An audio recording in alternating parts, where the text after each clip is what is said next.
Professor Oubier's house. Looks pretty creepy. I'd been away from Paris and hadn't seen Nico for nearly 6 months. I wanted to celebrate our reunion, but she had other plans. An appointment with an archaeologist. Something to do with a Mayan stone she came across while researching a story. The guy who answered the door didn't look much like an archaeologist to me. I had a bad feeling about this.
I glanced over the books, vaguely hoping to find a copy of How to Deal with Poisonous Spiders While Tied to a Chair.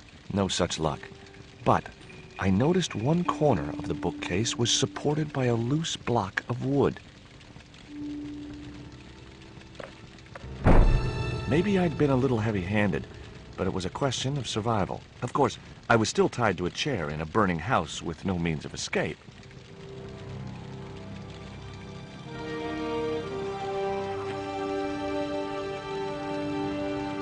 With one mighty bound, our hero was free. Now, I had to deal with that fire.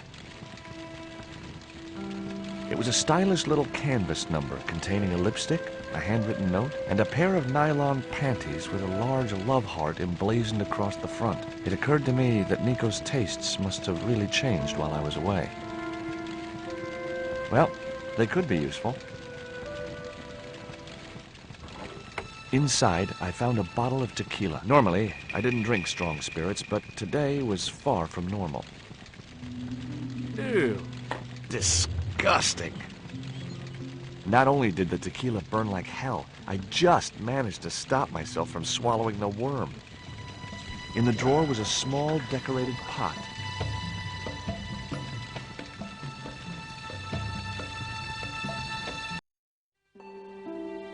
Nice couple. There was something short, fleshy, and gross on the carpet. It was the worm from the bottle of tequila. The pot contained a key. That dart was sharper than a mosquito's business end, but this didn't deter me from getting it anyway. There was no pressure in the siphon. I guess it was out of gas.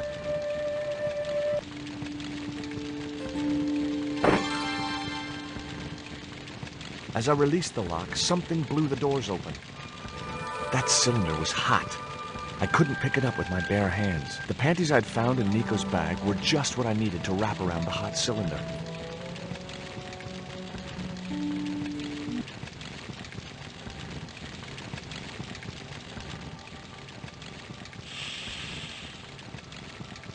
The cylinder gave out a faint hiss as the valve opened. Huh? Now I had one primed up and ready to use extinguisher.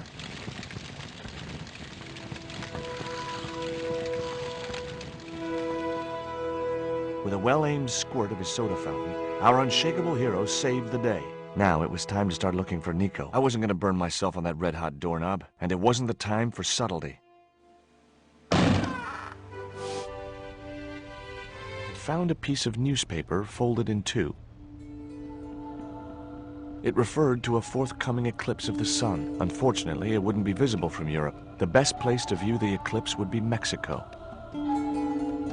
It was the newspaper clipping referring to the imminent eclipse. Wrapped inside it was another small piece of paper. It was a bank statement for Oubier's account from an automatic telling machine. The last 5 withdrawals were for large amounts, and all made in Marseille. I guess I had no business reading the note, but I figured it might give me a clue to what Nico was involved in.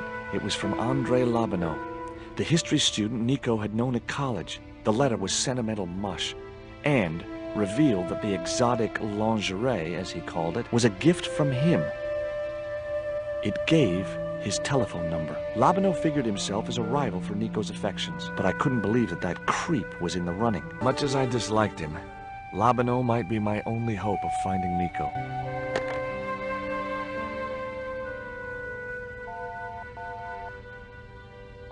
Hi, Andre? Who is this? It's George Stobart, Nico's boyfriend. Don't you mean ex-boyfriend? Look, I didn't call you just to pick a fight. I need to talk to you about Nico. Can't you accept she's just not interested in you? Listen, Andre, we need to talk. Nico's life depends on it. Okay. You remember the cafe at Montfaucon? Sure. Andre? You'd better show, you creep. I felt an irrational urge to wipe my ear. I unlocked the door. I wasn't looking forward to meeting Labineau again, but he was my only link with Nico.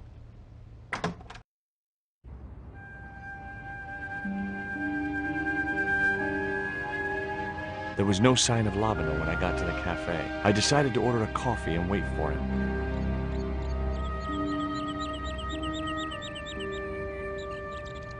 Pardon me, but don't I know you? Huh? You were here the day I found the catacombs. I was? Ah, yes. I remember you. Yeah. Are you still in the police force? No, not anymore. I'm a man of leisure. And what brings you back to Paris? My girlfriend. What it is to be young and in love. Will you share a bottle of wine with me? Hey, listen, I'd love to, but I need to keep a clear head. So my company isn't good enough for you. Oh, garçon. He ignored me. I'm sure it was deliberate.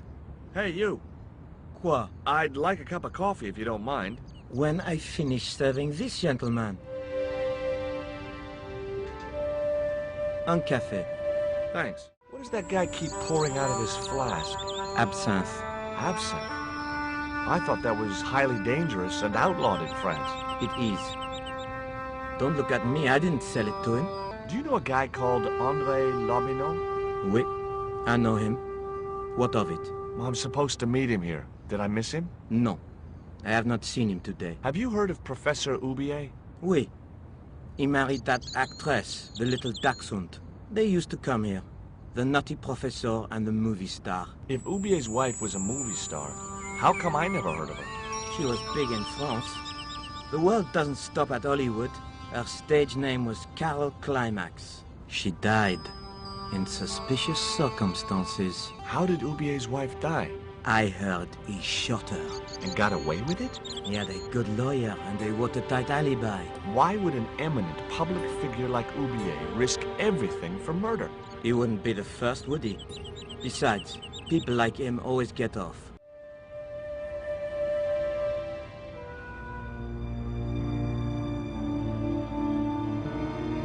Well, this is a surprise, Georgie. I wouldn't normally call you, but Nico's in trouble, Andre. Deep trouble. You have to help me find her. What? What have you dragged her into this time? It was you that recommended Professor Oubier as an expert on Mayan art. Now his butler has kidnapped her, and he tried to kill me.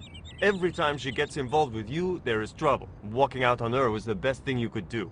My father was dying, damn it. I had no choice. Well, she soon recovered once she went back to her old friends. Drop it, Andre.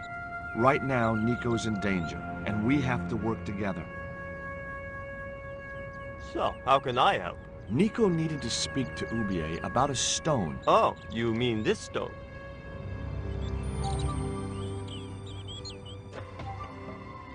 So that's what all the trouble's about. Precisely. Nicole told me to guard it with my life. Well, it's worth more than that, surely. Oh, very funny. What's funny is that your life really is on the line. What are you talking about? The stone is a Mayan artifact, dummy. And the guy who kidnapped Nico was from Central America. It was the stone they were after. Oh my god, you mean I could be in danger too?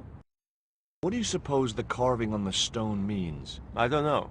I haven't shown it to anyone. Why don't you just give it to me? I don't want your death on my conscience, George. Where did Nico get the stone? I'm not sure I should tell you. Oh, you should. It was something to do with smuggling. Why didn't Nico take the stone to Ubier? I don't know. Perhaps she suspected something like this would happen. If she's been hurt, Andre, I'll break every bone in your body. No, that's typical of you. Do you think I don't care what happens to Nicole? It occurred to me that slugs don't have bones to break, but I kept that thought to myself. Tell me about your friend Ubier. He's more of a professional acquaintance than a friend. I see. So you don't really know him at all? No, I don't. What can you tell me about this pot? South or Central American, I'd say. I have a friend who'd be able to tell you more. Where can I find this guy? He owns a gallery on the left bank. The Gliese Gallery. See you later. Goodbye, Georgie.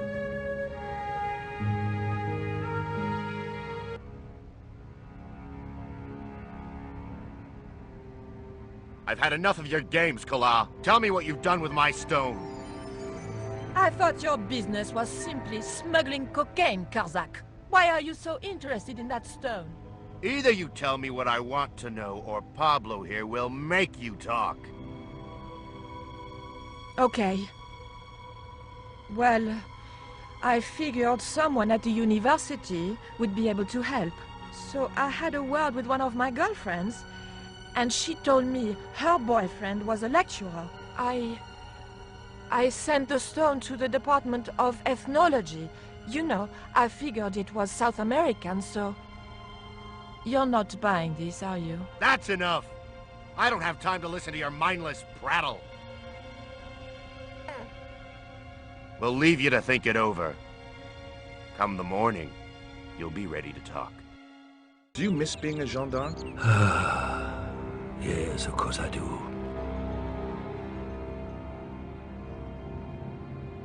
When I wore that uniform, I commanded respect. Not anymore. I grabbed the flask and was struck by a powerful smell of absinthe, a highly potent and illegal alcoholic drink. Now I had another lead. I could either go back to Ubier's house or visit the Gliese Gallery. The Gliese Gallery had style and class, but very few customers. Are you Mr. Gliese, the owner? Good God, no. Then I guess that must be him over there, right? Your powers of deductive reasoning astound me. Would you give me your opinion on this pot, sir?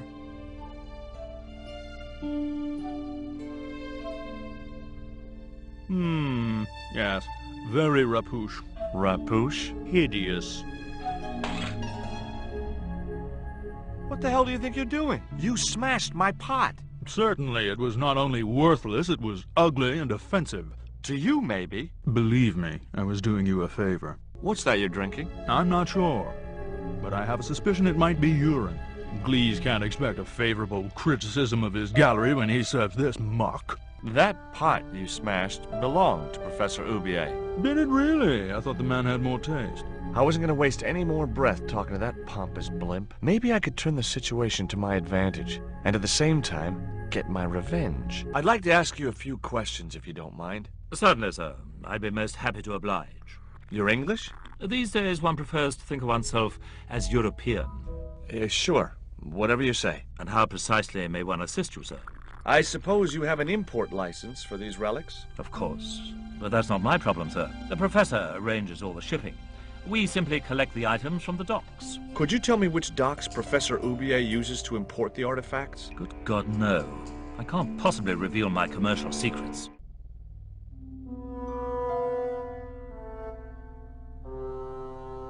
I splashed a little absinthe into the glass and hoped he wouldn't notice the change of color.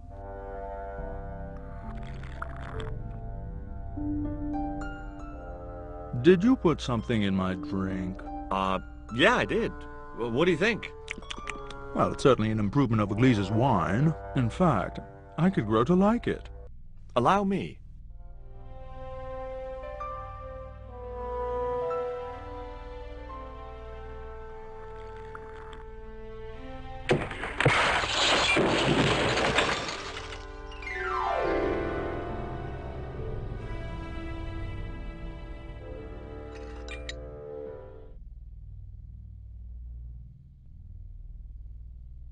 There was nothing in the case but styrofoam packing, but pasted on the side was the remains of a label.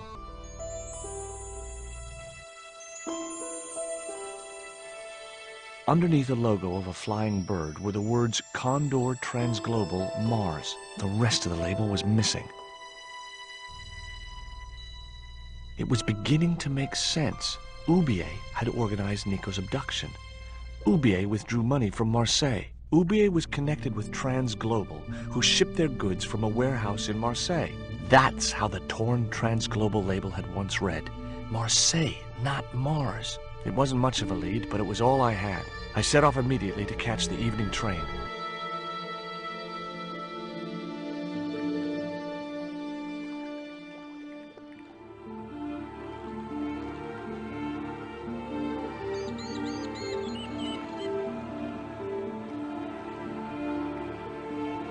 It was almost dawn when I arrived in Marseille. I traced Condor Transglobal to a desolate dockside.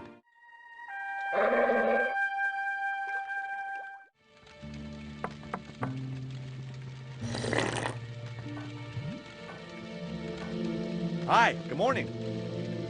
Do you know what time it is? No, I don't wear a watch.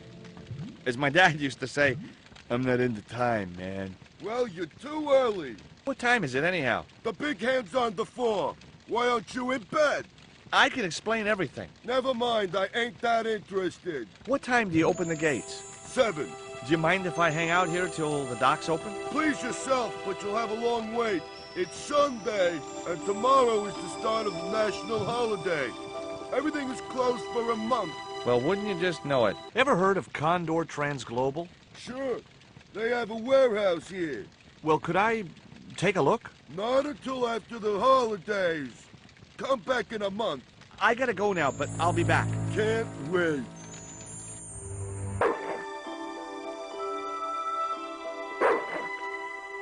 The stick had a hook on one end. I figured it was a boat hook for hooking boats.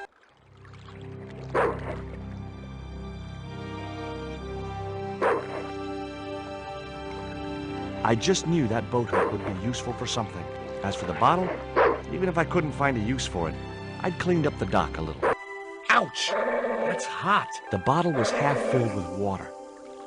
Maybe it would cool the cone down enough to touch it.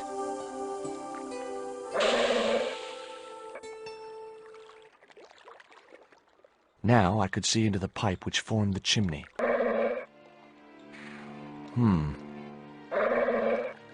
The bottle had blocked the chimney, and the hut was filling up with smoke.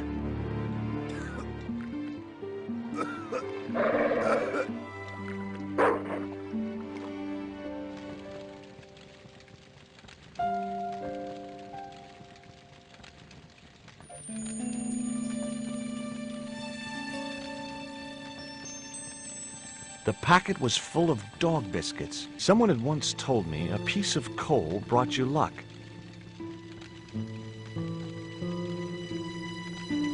Who was I to argue with irrational superstition?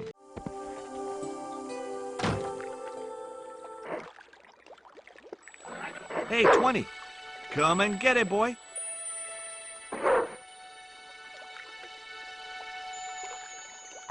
I felt a slight twinge of conscience as I prepared to give the dog a dunking. It soon passed.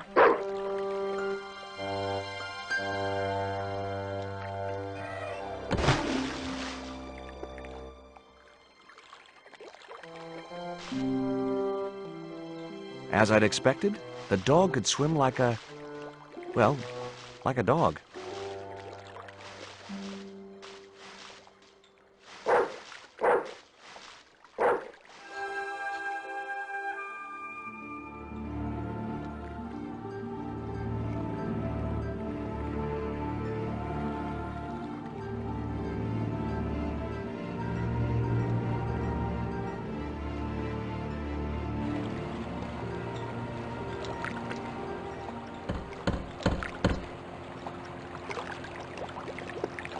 The din must have drowned out the sound of my knocking.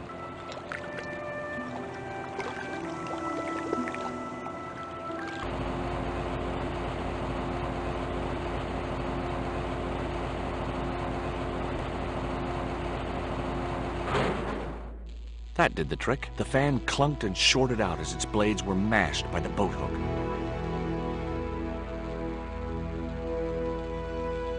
Hey! You make any more noise, I break your arms. That bully needed to be taught a lesson. Garzak's already mad because we didn't get the stone. You give me any trouble, I'll tell him it was all your fault. Karzak? That must be his boss.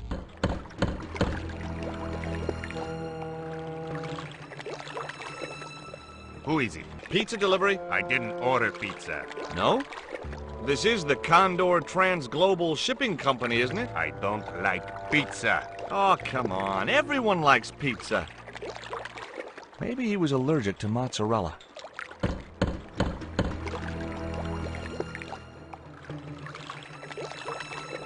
Hey, What now? if you know what's good for you, you'll open this door. What if I don't? I'll kick your head in. Okay, I'll come out, you creep.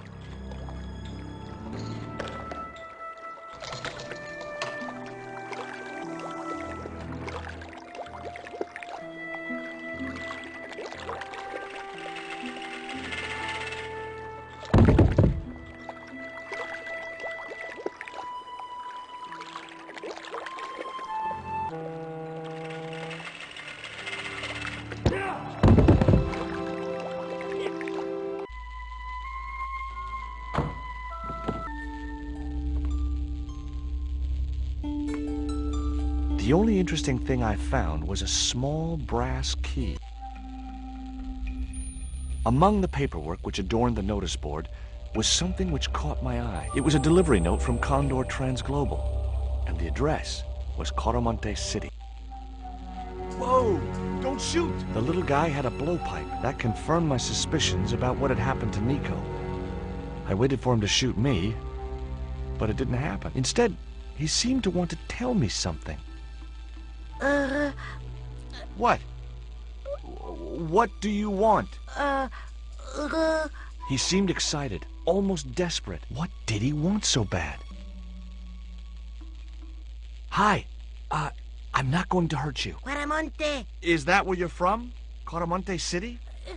Quaramonte! Quaramonte! Okay. What does this key unlock? Huh?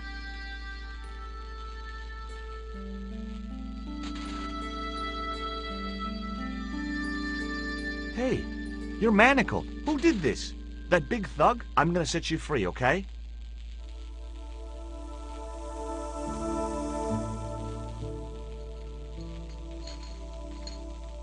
Hey, come back here!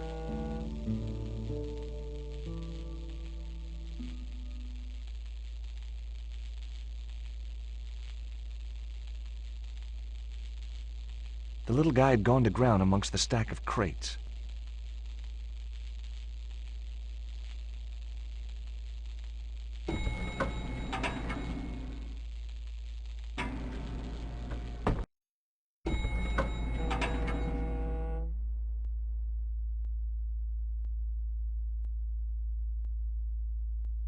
Just in time. Interrupting the beam of light kept the doors from closing and stopped anyone from using the elevator. But what now? There. That would keep the doors from closing. My fingers traced the outline of a secret door in the wall. Then I found a small round stud, which was set flush to the surrounding wooden paneling. Just as I'd hoped. A secret room. Nico!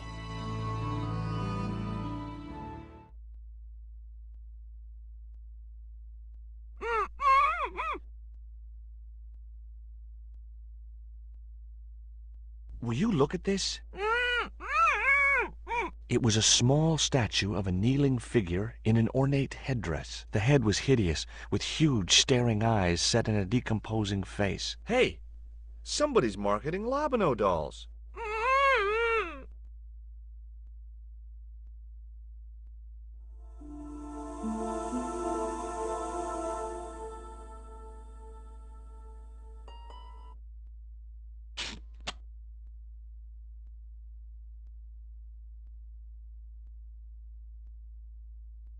There. How are you feeling? Oh, thanks, Georges.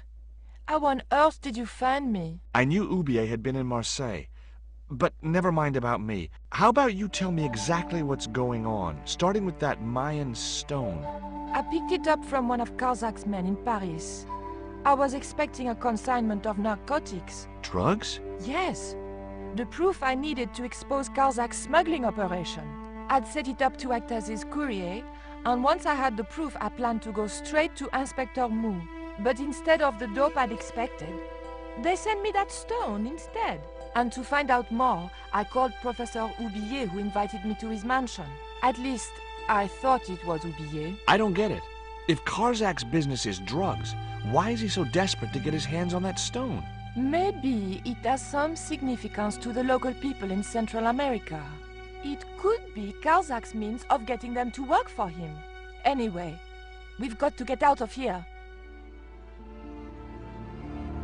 Nico, wait!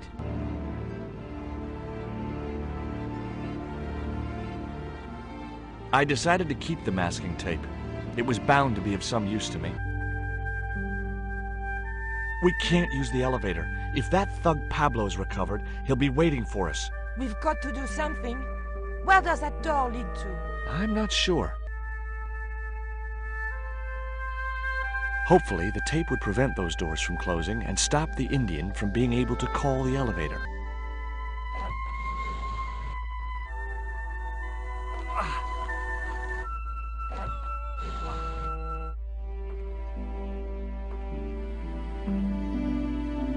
The pallet rose about 6 inches off the floor, and I said a silent prayer to whoever had discovered the power of hydraulics. What on earth are you doing? Trying to raise the statue so I can hook it to that pulley. Is that really going to help us? I like to keep myself occupied in times of stress. I guess the wheels of the cart were jammed or something.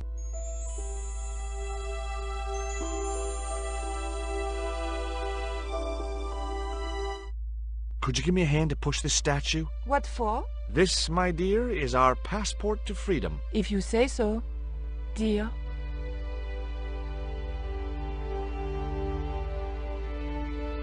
Okay, push!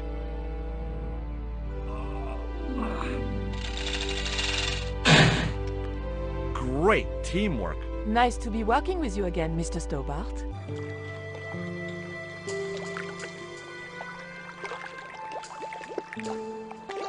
Nico, I have a great idea.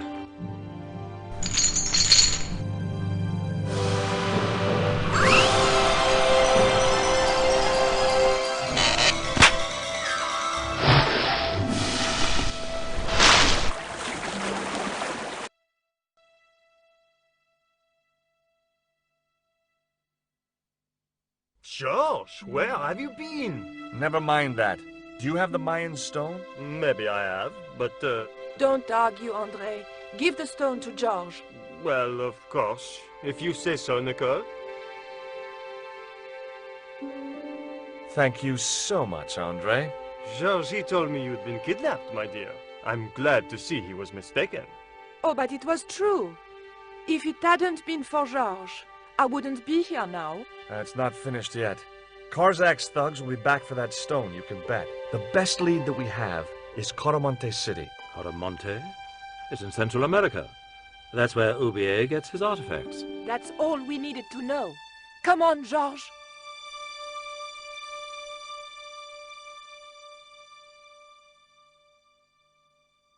Quaramonte, the traveler's rear entrance to Central America.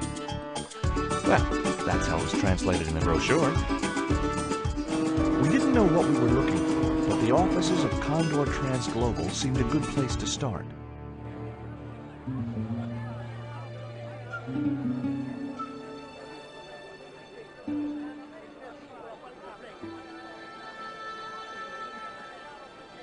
Hey, it's market day. I don't see any cabs. Let's ask someone how to get to Quaramonte City. Okay. Keep your eyes peeled for any sign of Condor Transglobal.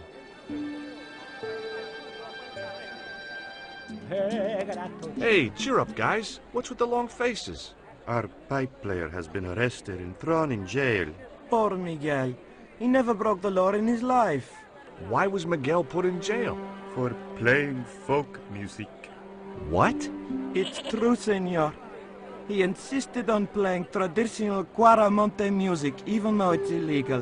Why don't you try playing a tune to cheer yourselves up? No, we should be looking for real jobs. We could earn 10 times as much down the mines. My cousin Ramirez was earning 8 pesos an hour. Before he lost his legs in the accident. Tell me about the accident at the mine. There was an explosion at Teoculcan. 30 miners were buried alive. They got some of them out, though. 2 of them, including your cousin, and they left half of him behind. Take a look at the design on this label. I have seen that before. Where? There was a ship flying a flag just like that. When did you see this ship? 3 months ago. It was here, at the docks. George Stobart, well, of all the... Mrs. Henderson. Boy, this is some coincidence, huh? When you've been married to a fruitcake like Dwayne as long as I have, you stop believing in coincidence. I'd met Pearl and Dwayne on the other side of the globe in Syria. He was an Army veteran who suspected he was working for the CIA, but wasn't sure. She was less obviously deranged. Is Dwayne still working for the CIA? If he is, he doesn't know it. He's what they call a snoozer. Don't you mean a sleeper? No, this is different. He used to think he worked for them, but the psychotherapy cured him of that. What he doesn't realize is that now he really does work for them. At least that's the way I understood it. Catch you later, Pearl. Hey, Nico!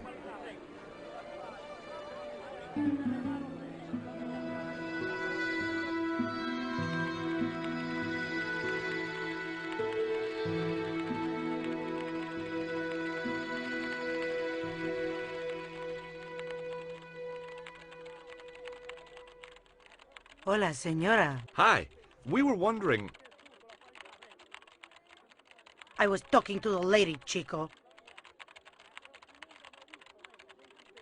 Hi, my name is Nicole Collard. Concha Garcia.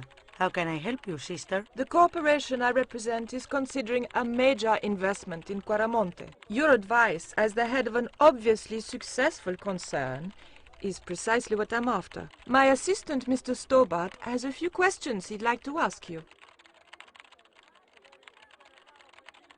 Have you heard of a man named Karzak? No? Who is he? He's the reason we came to Quaramonte. We think he's running a drug ring. Well, I hope you find him, but I've never heard the name before. Do you recognize the icon on this label? Condor Transglobal. Did the company operate here in Quaramonte? Yes, they ran an old container ship, the Mayan Princess. Do you know who owned Condor Transglobal? I've no idea.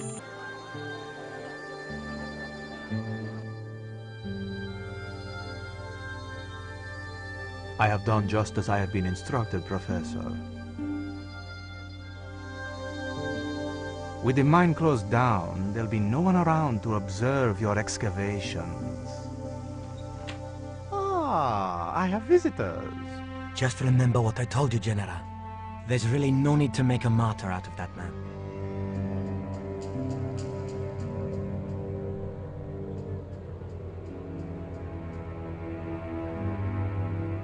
I'm sorry to keep you waiting, senor. Welcome to Quaramonte. Thanks. My name's George Stobart from California. But what is this? An angel come down to earth. Nicole Collard. Enchanté, mon général. Pardon me, senorita, but I couldn't help myself. Look, we'd like to ask you a few questions. You've come to the right place, senor. Tourist information. General Graciento, at your service. This is the tourist office? It says police on the sign outside. It is both, senor. I am a man of many parts.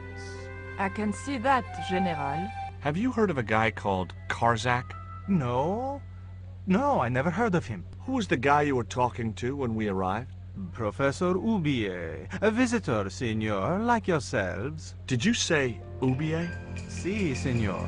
Professor Oubier, a French archaeologist. What's Oubier doing in Quaramonte? Researching our rich and glorious past, senor. The professor is planning an expedition to some Mayan ruins. He came to see me to get an excavation permit. Have you ever seen anything like this before? That's a native carving, isn't it? Where did you get it? We picked it up in the market as a souvenir. Take a look at this label. Si, senor. Condor Transglobal. Can you tell me where to find their offices? No, senor. I never heard of them, and neither did Ronaldo. The lady at the mining company told us a ship belonging to Condor was here recently. Conchita Garcia is crazy. If there had been a ship, do you think I wouldn't have noticed? Are you sure you never heard of Condor? Oh, yes. The company is registered here in Quaramonte City. You are mistaken, senorita. Condor is run by Karzak, isn't it? Wrong again, senor. Karzak has nothing to do with anything called Condor, whoever he is. Do you keep a record of companies registered in Quaramonte? Of course, senorita. Unfortunately, all the records were destroyed by a flash flood.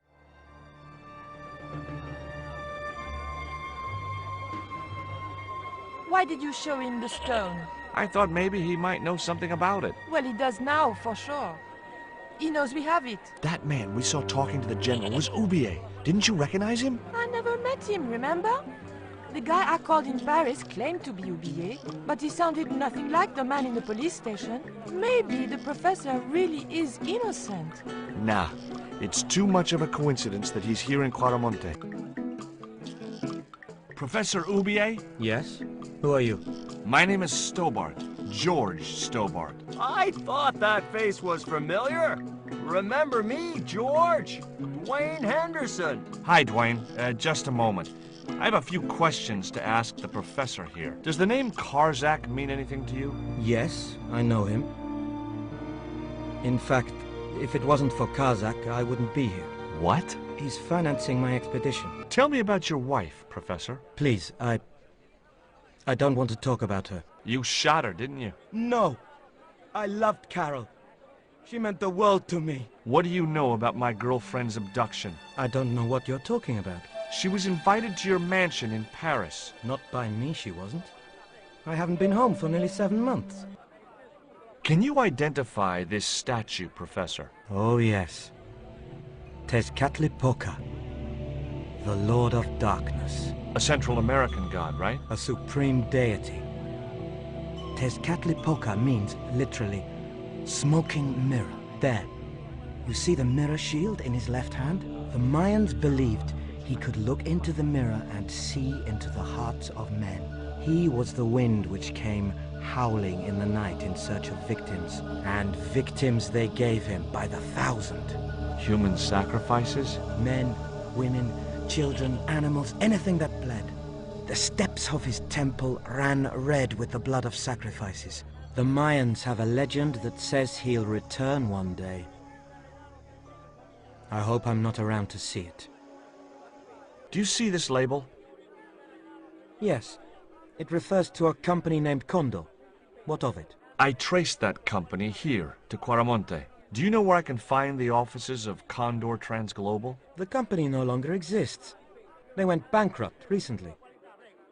I have proof that you are directly involved with Condor. I used them as shippers to transport artifacts to a gallery in Paris. Beyond that, I have no connection with the company, which, as I said, no longer exists. Does the eclipse have some special significance for you? For me? No. For the ancient Mayans, it marked the end of the Fifth Age. Perhaps we should be celebrating. Ah, no. The end of each age heralds destruction on a global scale. The fifth is the final age, ending in the total destruction of the Earth. Take a look at this, Professor. What have you got to say about that? Where did you get this? Never mind that. How do you explain these withdrawals? I left my financial affairs in the hands of my secretary. Including the withdrawal of funds in cash from your personal account? I trust Gwyneth implicitly. And why Marseille? Why the very place my girlfriend was taken? That's obvious, Stobart. We are both the victims of the same devious plot. What plot? I have no idea. Are you still working for... you know who? Who's that, George? You know I'm retired. Oh, nothing. Forget it. I confused you with somebody else. Oh, I do that all the time. I spoke to Pearl earlier. Yeah? Did she mention that we had a kind of falling out? No, she didn't. Well, we did. She ain't speaking to me. Why aren't you speaking to Dwayne? Because he's an old spoil sport sourpuss. I want to visit one of those old pyramid places, but Dwayne says he has to stay in town. Right. And you don't want to go on your own. Well, there's no point in going to the pyramid if there's no one around to take my picture. Did you know that traditional music is illegal in Quaramonte? Is that so? Seems reasonable to me. No, really. The leader of the band in the square has been imprisoned just because of the music he played. I don't know who you've been talking to, but that fella, Miguel, he's an agitator. What's the real reason the musician was imprisoned? Handed out subversive literature at the mines. That so-called general was waiting for Miguel when he got back into town.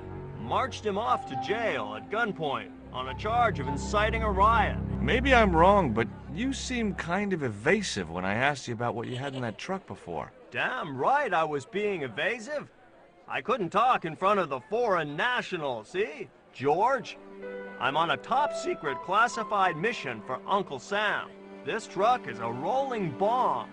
400 pounds of nitrate fertilizer with a plastique initiator. They'll hear the bang in China. Gee, I'm really looking forward to this. Is Miguel the reason you're here? Pretty smart, George. I was supposed to make contact with him. By the time I found him, though, he was in jail. I've been trying to figure out a way to get him out since then. Sounds good to me. Count me in. Good man, George. All I need is a detonator. How come you brought a truckload of explosives but no detonator? Call me old-fashioned, but I say packing trunks is woman's work. I left the packing to Pearl, and I can't find a darn thing. Just hope she remembered to bring my denture polish. I'd sure hate to arrive back in the States with tar on my teeth. Have you really never heard of Condor? Of course I have, son. Matter of fact, it was old Dwayne's investigation scared him off. Did you find any evidence of Condor's drug smuggling operations? Drugs? Hell no! Condor was a cover for the illegal export of Mayan artifacts. So who was behind Condor Transglobal? It was registered in the name of Edan. Did you get the guy? I don't think he ever existed. Edan backwards spells Nady, Spanish for nobody. There was a forlorn-looking guy asleep on the floor of the jail. It was Miguel, the pipe player. Hey, Miguel! He didn't hear me. Hi, I'm George Stobart. Hello, senor. How can I help you? I'd like to visit your prisoner. Condemned prisoners aren't allowed visitors. Condemned? To death. He is to be executed. Knowing my luck, I will probably have to shoot him myself. Amnesty International is going to hear about this. I thought Miguel was arrested for playing the wrong kind of music. Si, senor, he was. And that carries the death penalty? No. You think we're crazy? While being questioned, he confessed to being an anti-government agent. Are there any ancient pyramids near Quaramonte? Si, senor. But it's not very impressive. It's in ruins. That's perfect. Senor, Leave the chart alone. Do you have a map of Quaramonte? A map? I'm sorry, senor, but I don't. What about the one on the wall? Ah, that is an archaeological survey map, senor. Not suitable for tourists. Do you have any kind of detonating device in stock? Sure. They're kept in that cupboard. I don't suppose you have one spare. I can't simply give you a device like that, no without a damn good reason. Can you tell me about the accident at the mine? Accident?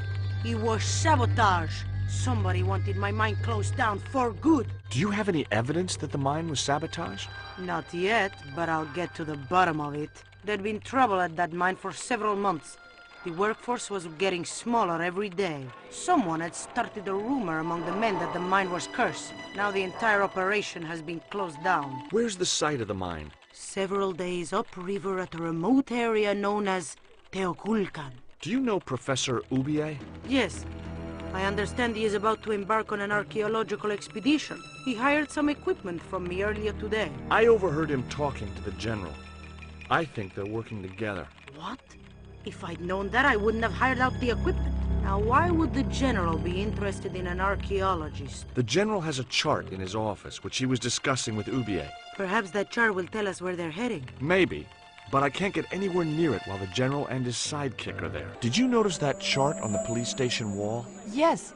It looked like a map to me, but I couldn't make out the details. Whatever it was, the general didn't want us to see it. Could you distract the general while I took a look at that chart? You're kidding. Did you see the way he was leering at me? Yeah. You'd make a great snake charmer. Come on. 5 minutes is all I need. Well, maybe. But it's your harebrained scheme. You do the talking.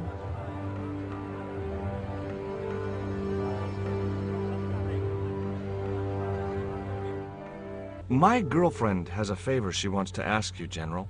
For you, my dear. Anything.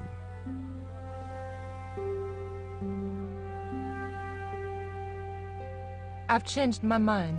Oh, no, you haven't. She's embarrassed about asking you for an interview, General. An interview with me? Fabuloso! Well, I want to write a story about you. You hear that, Ronaldo? An exclusive glossy spread about your beloved general. Si, Signor General. Look after things here. I'm going back to my apartment and I don't want to be disturbed. I'll get you for this, George Stobart. Don't worry. If you're gone for more than a couple of hours, I'll come and get you. A couple of hours?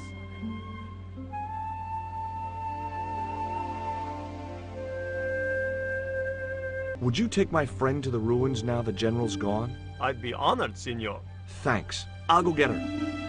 I've made the arrangements for your visit to the temple, Pearl. Oh, that's just great, George. Why don't you come too, honey? I'd love to, but right now I have to save the world.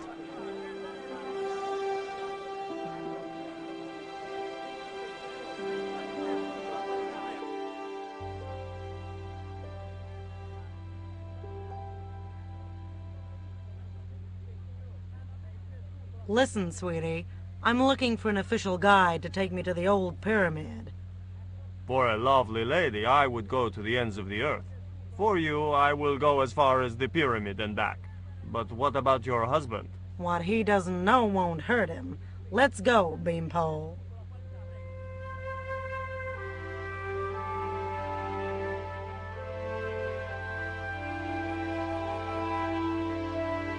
As Pearl and Ronaldo set out for the ruined pyramid, I prepared to search the police station. It looked like a geological survey map showing the land to the southeast of Quaramonte City. About 60 miles inland and upstream was an area marked Teoculcan.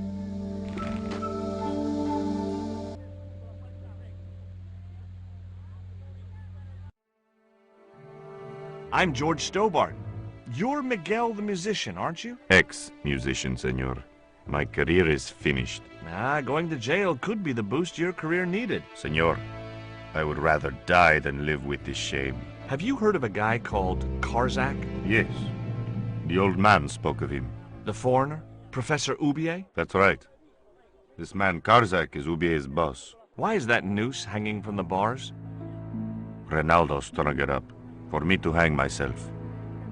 Don't cry for me, Senor Stubbard. When I am dead, the goddess will take my soul to rest in paradise. I got a good look at that chart in the police station.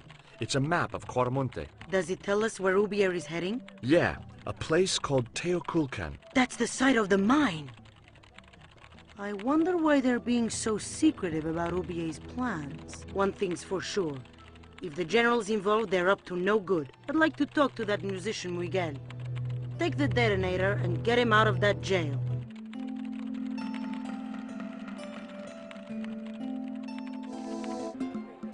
Here is the detonator, Dwayne. Keep your voice down, George. You want everyone to know. You'd best go and warn Miguel that the U.S. cavalry's on the way. Okay. Hey, Miguel. What is it? What is happening? We're getting out of here. Who's we? They've sent the Delta Force? Nope. The Impossible Missions Force? Don't make me sick. Much better. Who then? A retired greetings card salesman from Ohio. I'm doomed.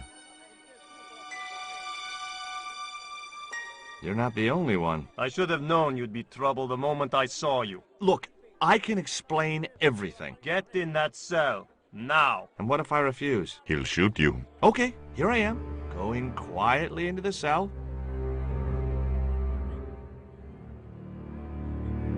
Very wise, North Americano scum. One of the reasons I hate guns so much is the way they make people so damned impolite.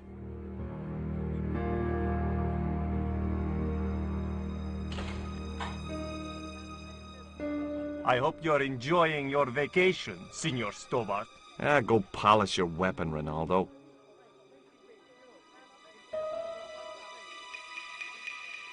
This was part of your plan, right? Well, in a manner of speaking, no. I was all out of ideas.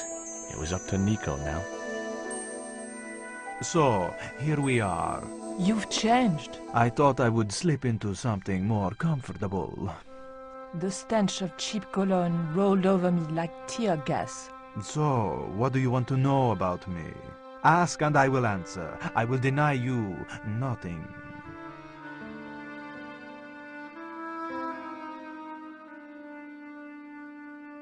I am a very giving person.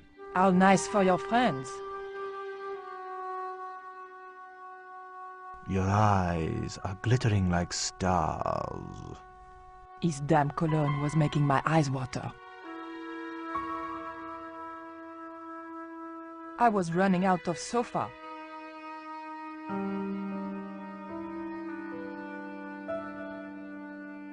As spirited as you are beautiful, I admire that. As long as he admired it from afar. Is that a lava lamp? Sure, it's more impressive in the dark. I'll close the blinds. No, no, don't do that. Not on such a beautiful day. Big fish. Catch it yourself? Catch it? Fishing poles are for children. Then how did... Are those bullet holes? 2 magazines on full automatic. It put up quite a fight. Who's the guy with the hat and the fat cigar? My mother.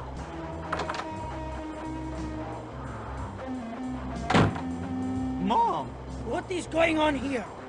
Nothing, Mom. I was... I'm in uniform. And when I'm in uniform, it's... Madame la Presidente, sorry, Madame la Presidenta. Now, what is going on here? Nothing, Madame la Presidenta. I was just showing my friend Nico some of the cool stuff I've got. Hi. Good afternoon, señorita. And just what are your intentions toward my son? Intentions? We were just talking. How nice. She has good bone structure, Raoul. Has she any brains? She's a reporter. Is she? And what sort of questions has she been asking? I'm a freelance photojournalist. I do lifestyle features.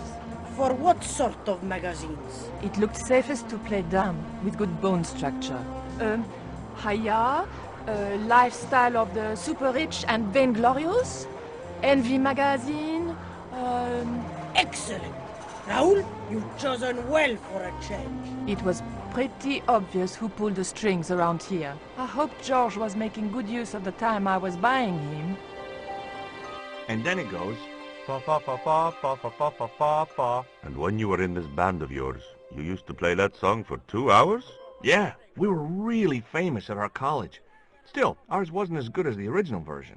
I have never heard that song before, yet I have no doubt that this must be true. Hey! Psst! Hey, George! Dwayne Henderson. Boy, am I ever glad to see you. Get to the American consul and tell him I've been imprisoned without charge. Get real, George. He was the previous occupant of that cell you're in. We're gonna have to use good old American know-how to get you out of there. Uh-oh. That, and this truck full of explosives I've got here. Dwayne, listen to me. You'll kill all of us. You're such a naysayer, George. It'll go like clockwork. Negative to negative, it's positive to positive. You gotta get the bare copper wire here. Let me just, damn. All right, I'll just hook that up. All right, there we go. Okay, just a minute. I've got to get to a safe distance. Quick, Miguel, hit the mattress. You have strange customs up north. Here we go. Too late. Are we dead yet? Horse shit. What happened to the explosives? There ain't no explosives. My dumbass supplier must have given me organic fertilizer instead of chemical. All I got here is 400 pounds of lightly fried horse apples. That's a lovely image, Dwayne. Never mind, I'll think of something. Listen to me, Miguel. You give me that rope and I'll get us out of here. Is there somewhere you can hide from the General? Of course. My friends have a boat ready to take me upriver. But how are you going to break out of here with just a short piece of rope? I'm not sure, but I'll think of something.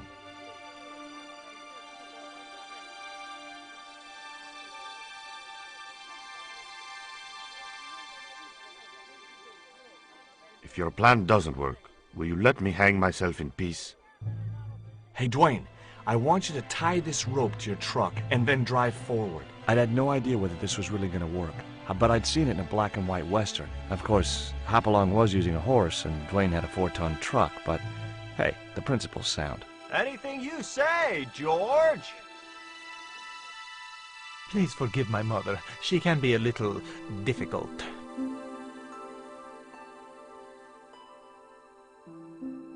Oh, my feet, Raoul!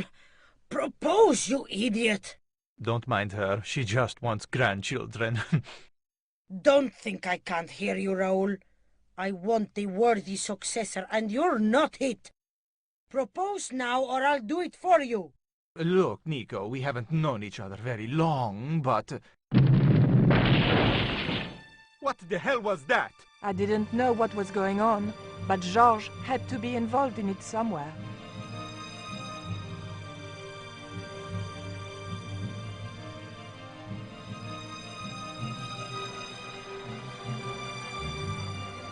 I ain't gonna say a thing, 'cause that sweet sound of falling masonry says it all. Quick, senor, the river. Huh? Wait, what about Nico? Georges, what have you done? You only had to sneak a look at the chart, and it's turned into World War III. No time to explain. Come on.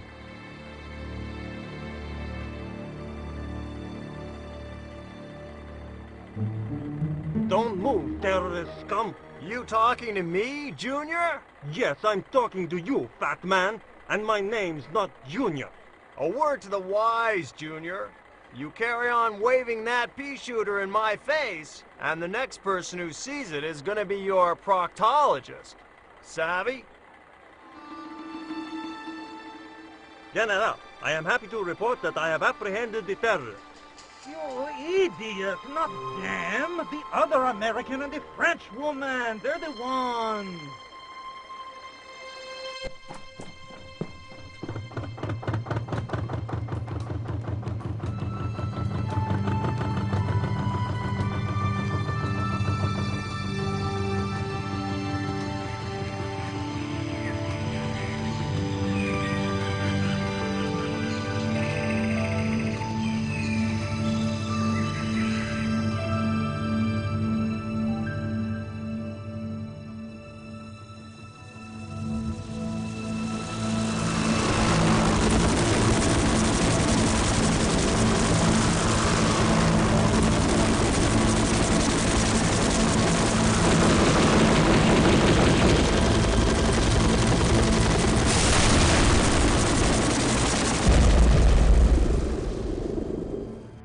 When I recovered consciousness, I was alone, washed up on the riverbank.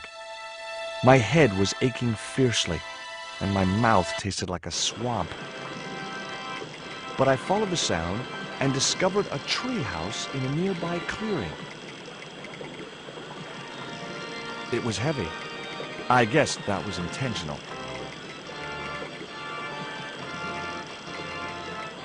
The leverage from the cross allowed me to turn one of the stones, but the other one remained stationary.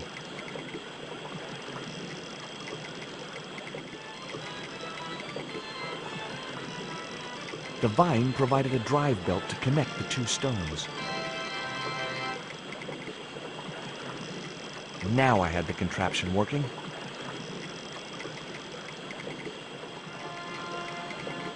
I placed the bank statement over the damp leaves.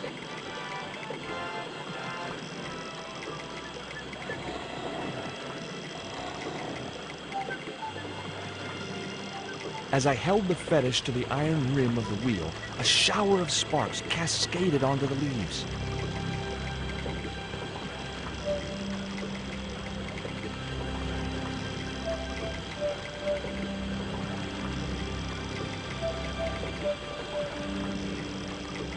Quick, men! Put out that fire! I've got a sick woman up here. Sorry, Father, but I needed to attract your attention.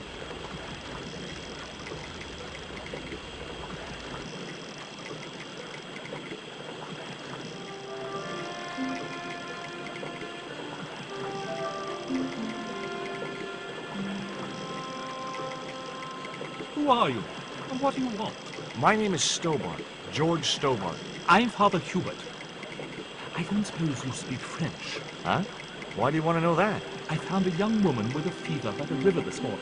The poor girl is close to death, and there's nothing I can do for her but pray. I don't understand her, but I think she's speaking French. Hang on. That must be Nico. What are you doing out here in the jungle? God's work. Not quite the destination I had in mind when I set out, but... well, you know what they say? Mysterious ways and so on. You didn't plan to end up here? No. I was on my way to the miners' camp in the north. I was stuck here when my boat capsized on the river. That's exactly what happened to me. How long have you been here? 11 years. That's my girlfriend you've got in your treehouse. What's the matter with her? She's been bitten by a venomous river snake. But can't you do something for her? There's a cure, isn't there? I ran out of penicillin and morphine years ago, but the local people speak of a root which they believe will counteract the poison. Where can I find this root? I don't know, but maybe the shaman at the village can tell us. Will you show me the way to the village? Me? Oh, but I can't. Can't? Nico's life depends on it. You're right. Of course I should, despite my own guilt and shame. But I can't go as a representative of God with a creased collar. A creased collar? You mean you put your personal attire higher than the life of a sick woman? I will not go to that village looking anything but my best. Give me your collar. I'm sure I can find a way to press it. Thank you, my son. In the meantime, I must contemplate my sermon. There was obviously more than a creased collar bothering the priest. So there I was, hundreds of miles from civilization, doing the housework for a priest. It's a strange world. The press worked surprisingly well on the collar. Here's your collar, Father.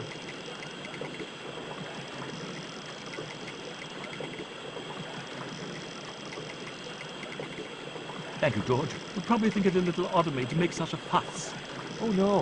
If I've been living in the jungle for 11 years, I'd be completely screwy, too. Screwy? Yes, perhaps I am. Ever since my last visit to that village. Do you want to tell me what happened at the village? I forgot my vows. I let myself be overwhelmed by the beauty of this unspoiled paradise, and in a moment of weakness, animal passion reared its empty head. You know, you should be writing romantic novels. Did you experience some kind of a physical liaison at the village? Yes, I'm ashamed to admit it, but I found myself doing the monkey dance. I've never heard it called that before. And I didn't want to pry any deeper into Hubert's murky past. Now you've got your collar back, will you take me to the village? I've still not finished my sermon. Look, Father, I still don't know why you're so reluctant to visit that village, and it's none of my business. Whatever the reason, it can't be more important than saving Nico's life. You're right. I must be crazy. We must make haste if we're to reach the village before nightfall. By the time we reached the village, it was sunset.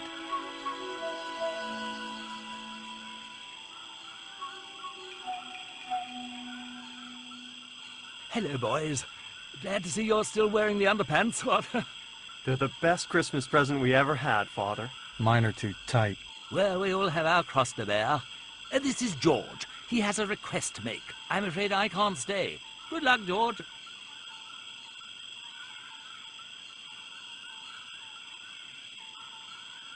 My girlfriend has been bitten by a snake. So? Everyone in my family has been bitten by snakes. I was bitten by a dormouse once. She's real sick.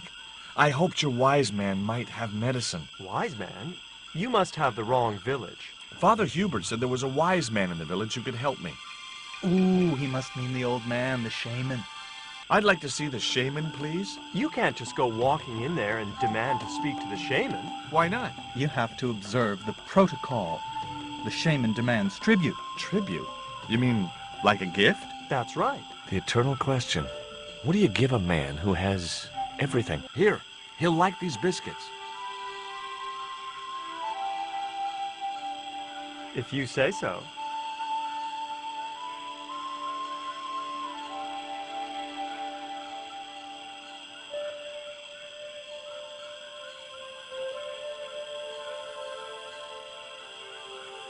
He liked the biscuits, especially the black ones. He wants to know if you've any more.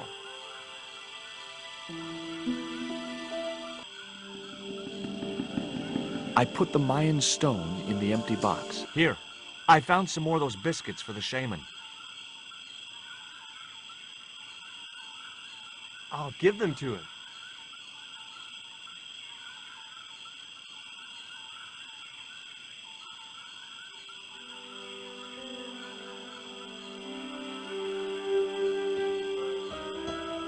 The shaman wants to talk to you. I hoped he would. Well, it's been nice to talk to you guys. Hi, my name's George Stobart. Please, sit down. Welcome, George. Thanks. It has long been foretold that a white man would bring the coyote stone to this village.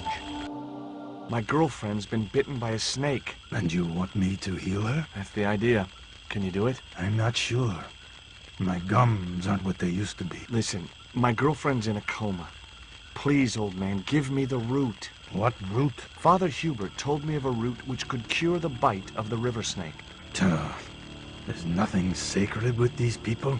That was our secret, known only to members of my tribe.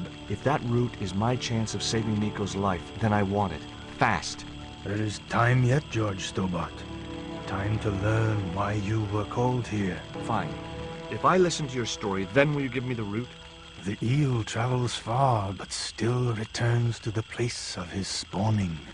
And look, I'm running a tight schedule, so can you skip the riddles? Many years ago, when the world was young, the great god and king Quetzalcoatl was defeated by trickery and deceit. His enemy Tezcatlipoca took his place as leader and demanded terrible human sacrifices. A group of loyal priests found a way to trap Tezcatlipoca. But his powers were so great, they knew he would not remain trapped forever. His time of incarceration would end with the eclipse, which marked the close of the Fifth Age. So the priests fashioned 3 obsidian stones which contained the power to seal the mirror for all time. But before the stones could be put in place, they were seized by the invading Spanish. But how did they trap Tez, the evil god? They built a pyramid which they told Tezcatlipoca was dedicated to him. At its center, they fashioned a huge mirror of perfectly smooth obsidian. Luring him into the pyramid with praise and flattery, they used sorcery to ensnare him in the mirror. There's an eclipse of the sun due very soon, isn't there? Correct. The eclipse which marks the ending of the Fifth Age will come before the next full moon. Less than 2 weeks. I didn't really believe that Tezcatlipoca would return, but I figured Karzak's plans were in some way connected. What happened to the stones? They were taken by the Spanish to the coastal town that is now called Quaramonte City. Only one stone reached Spain. The other two fell into the hands of buccaneers. The Jaguar stone was captured by an English captain, El Draco. The Eagle stone was taken by a pirate called Ketch. The third stone, the Coyote stone, reached Spain safely. That is the stone in your possession. Tell me more about the Jaguar stone. Many centuries ago, the port of Quaramonte was entered by a ship flying Spanish colors. The captain, the man known as El Draco, sent soldiers ashore. Only when the soldiers arrested the mayor did the people realize that they were English privateers. The mayor was held hostage while the soldiers looted and plundered the city. Amongst the treasures they stole was the Jaguar stone. Where is the Jaguar stone now? I suppose El Draco took it back to his homeland, across the Great Sea. To England? Tell me more about the Eagle stone. The stone was loaded onto a galleon with many valuable artifacts plundered by the Spanish. But shortly after leaving harbor, a terrible squall blew up and damaged the ship. The ship was intercepted by a bloodthirsty pirate, Captain Ketch.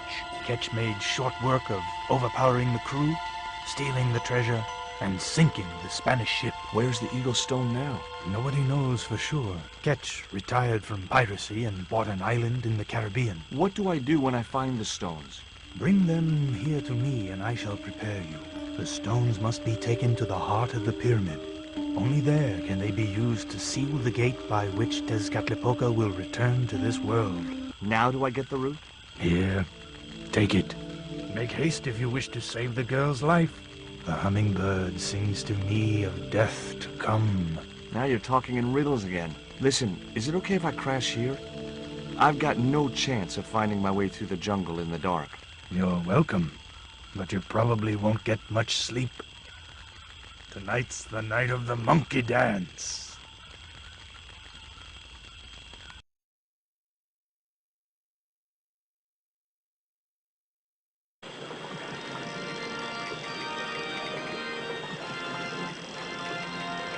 I left the village at dawn and stumbled back through the jungle in a post-party daze.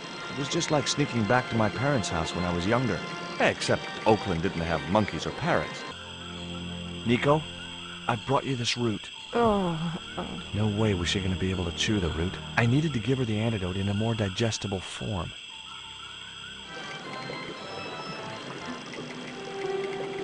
The cone was ideal as a makeshift container. As the liquid was squeezed from the root, it collected in the cone. Look, Hubert, the antidote. Well, what are you waiting for? Give it to the girl, quickly.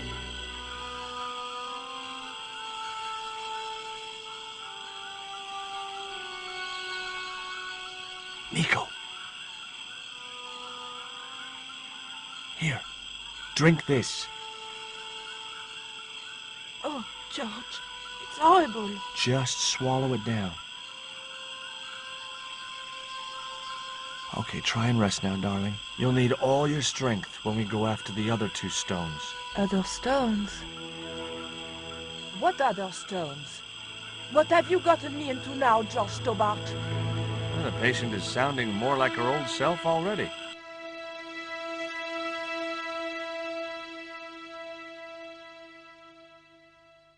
Nico recovered quickly from her fever. To save time, we decided to split up and look for each stone independently. I traced the pirate Ketch to a remote island in the Caribbean. With the fortune he'd amassed from piracy, he'd retired to a place that was later called Ketch's Landing. Hi, is this Ketch's Landing? Yeah, that's right. My name's George Stobart. You're a surveyor, right, Mr. Bronson. And of course I'm a surveyor. Why the hell else would I have a theodolite? I don't know. Hobby, maybe? Yeah, right. What brings you here, anyway? I'm searching for an ancient Mayan artifact. What is it? Some kind of jewel? No, it's obsidian. A black stone with supposedly mystic powers. You're nuts. What are you doing with a theodolite? Surveying the old house. I got great plans for this place. Oh, yeah? You bet. Take a look around. What do you see? Paradise. I see opportunity. This place is ripe for development. I like it just the way it is. And that's where we differ. You see, Mr. Stobart, I'm what you might call a man of vision. I see a great future for Ketch's Landing, and it all starts here, with that house. How do you survey a house like that? I've put a target reflector on the end of one of the flagpoles up there on the house. I sight on it from various locations through the theodolite, record the angles along the baseline, and triangulate them to give me the exact position of the target. Understand? Why the end of the flagpole? Wouldn't it have been better on a corner of a wall or something? Are you a surveyor? No, my degree's in law. Then shut up. This is similar to the stone I'm looking for. What makes you think you'll find it here? Because when the stones were stolen in the 17th century... Hold it! The stones have been lost for 300 years? Approximately. And you're hoping to find them again? You're nuts. And why here? A wise old Indian shaman told me he saw the stones in a vision. Ha ha. That's rich. Listen, I got work to do, okay?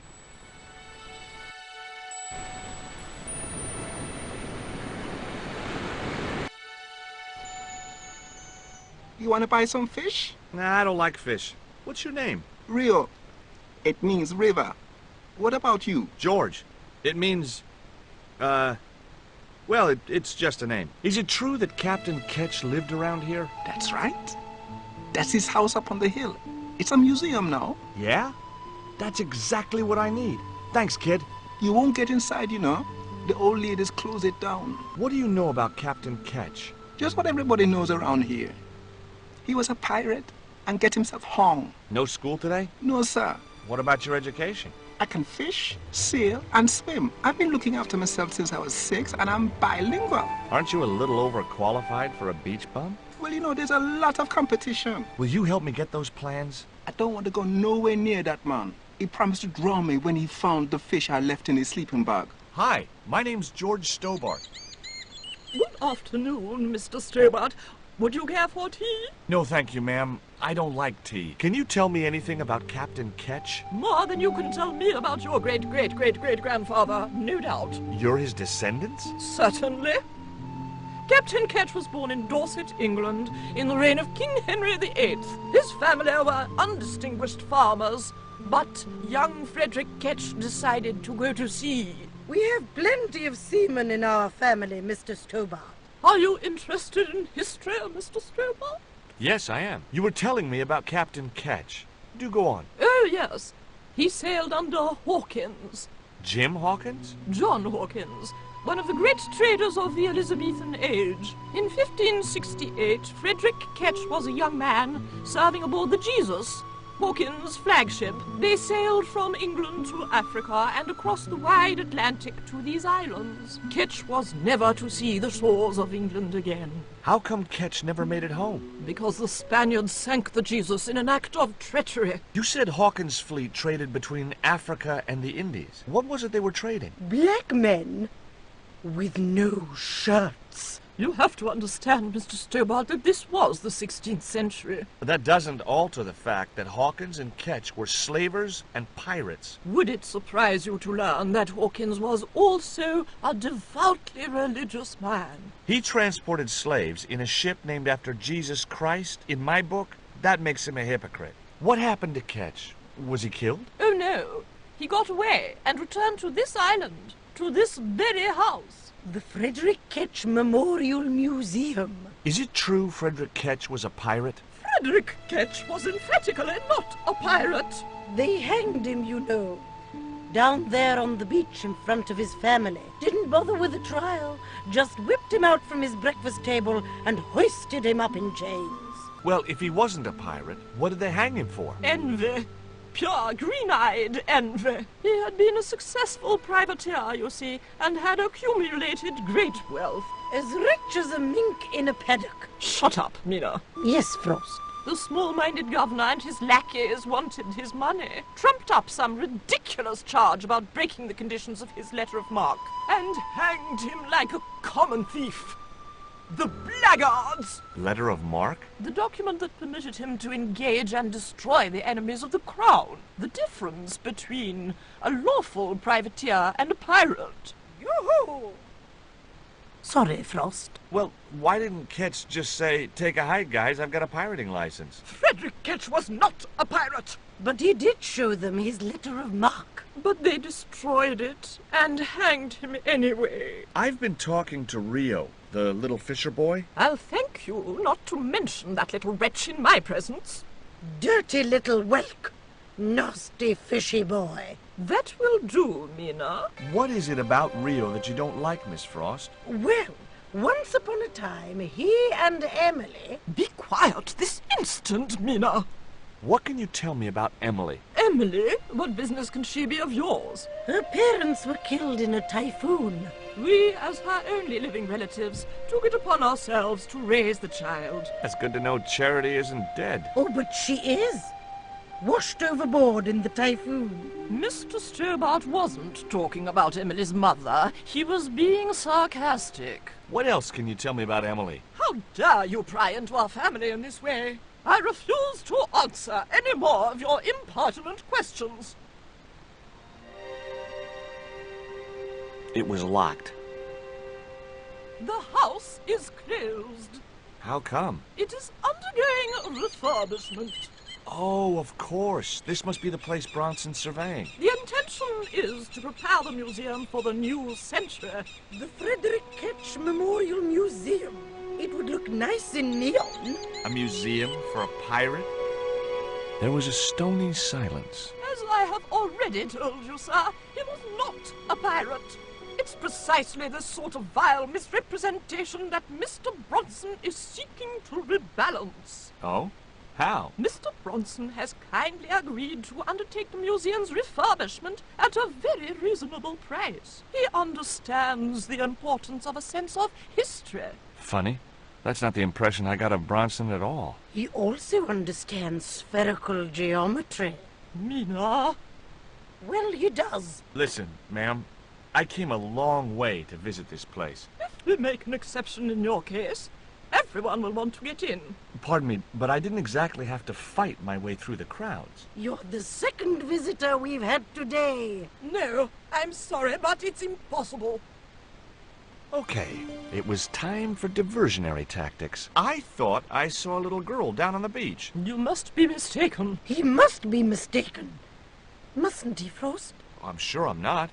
A little girl and that young fisher boy. What? It's not possible. What were they doing? Oh, the kinds of things that all little boys and girls get up to at their age. When I was a little girl, we used to play cows and milkmaids. Well betide you if you're lying to us, Mr. Stobart. Heaven help you.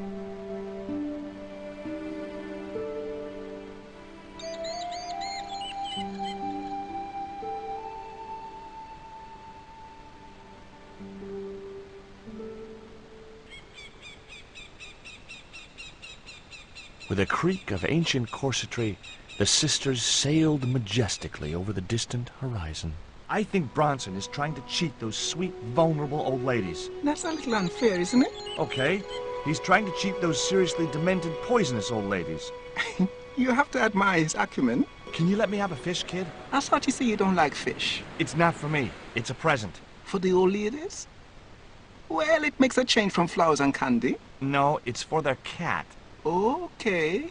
What do I get out of it? I can pay you. I've got Quaramonte in dollars, French francs, and traveler's checks. You must be joking. The nearest bank is 3 islands away. Tell me about your friend Emily. Why are you so interested in Emily Ketch? Emily Ketch? A descendant of Captain Ketch, the pirate? Yeah. Well, it doesn't bother you? Why should it? We don't responsible for our ancestors. How come the old ladies closed the museum? It's Bronson's doing. Him have the plans for redeveloping the museum. Oh, I know all about Mr. Bronson's plans. Is this worm worth a fish? Could be good bait. How did it die? I think it drowned in tequila. Just like my Uncle Gabriel. Yeah, I'll have that. Okay, I'll get you a fish. It might take a while, though.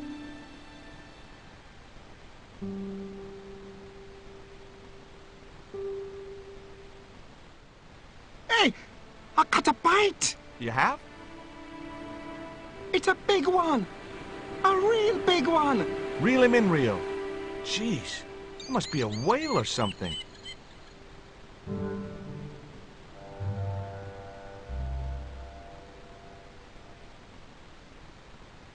Rustiest whale I ever see. I still need a fish, Rio. Okay, make me try again. Maybe you better change your bait. The only serviceable part of the bicycle's wreck was a rubber inner tube. You just never know when you're going to need stuff like that.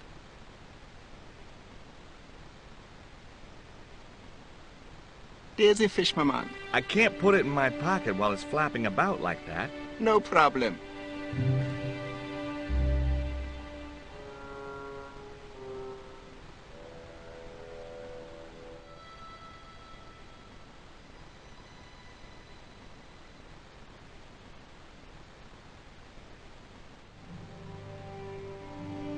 That should get the old cat dancing. I just hoped it didn't give itself a cardiac.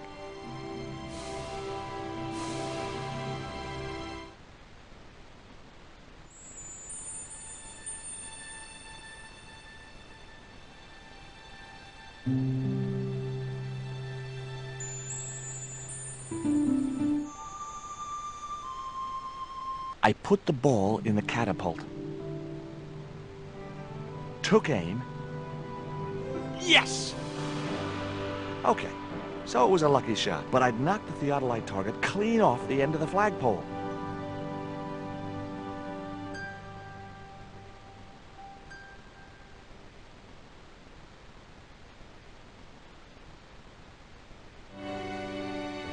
What the hell's going on here? Hi, Bronson. Nice to see you, too. You again. Have you been screwing around with my theodolite target? Where is it? I had to climb out of the window to put that one on. Damn it, I'm gonna have to go through all that again. Not this time. The house is locked up and the sisters aren't here. Hell's teeth! I'll have to put the spare target on the other flagpole. A whole morning's work wasted. I'm gonna fix all this and then I'm gonna fix you, you hear? Yeah? Fine. I'll be waiting.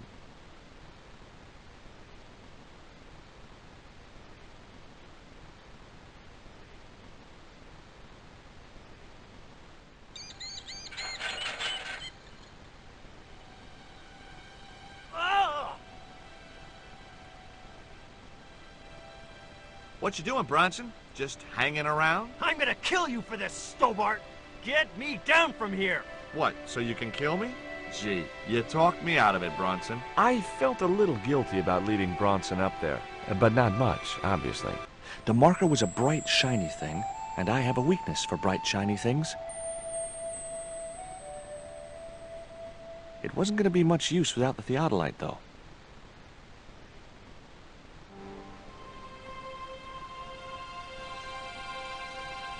With Bronson out of the way, I could finally get a clear look at the plans. Engineers' drawings didn't mean much to me, but one thing was clear. These plans were for a 5-story, 200-roomed, luxury, pirate-themed hotel. Another stain on the bedspread of paradise.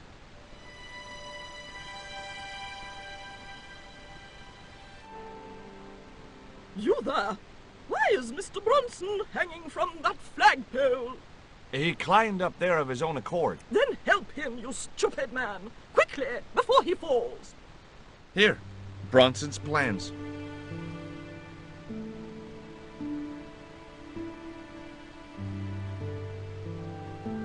This means nothing to me. She's not wearing her reading glasses. Ah, wait! Yes, I see now. I see it all too clearly. That man is planning to build a huge hotel. Bronson is a confidence trickster. Mina, we have been duped. I'm glad we didn't sign his contract. Oh, I hate tricksters, especially confident ones. Come, Mina.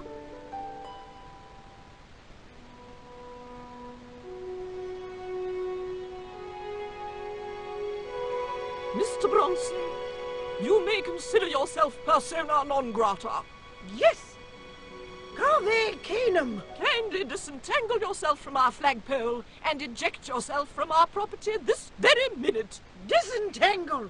Eject! Hey, cut that out, you crazy old bat! How dare you!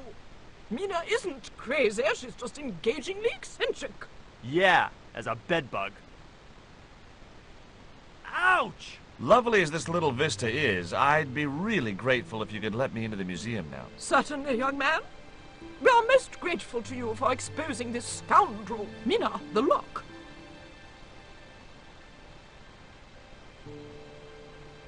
Thanks, ladies. Stobart, be a pal. Get these harpies off me. Ooh!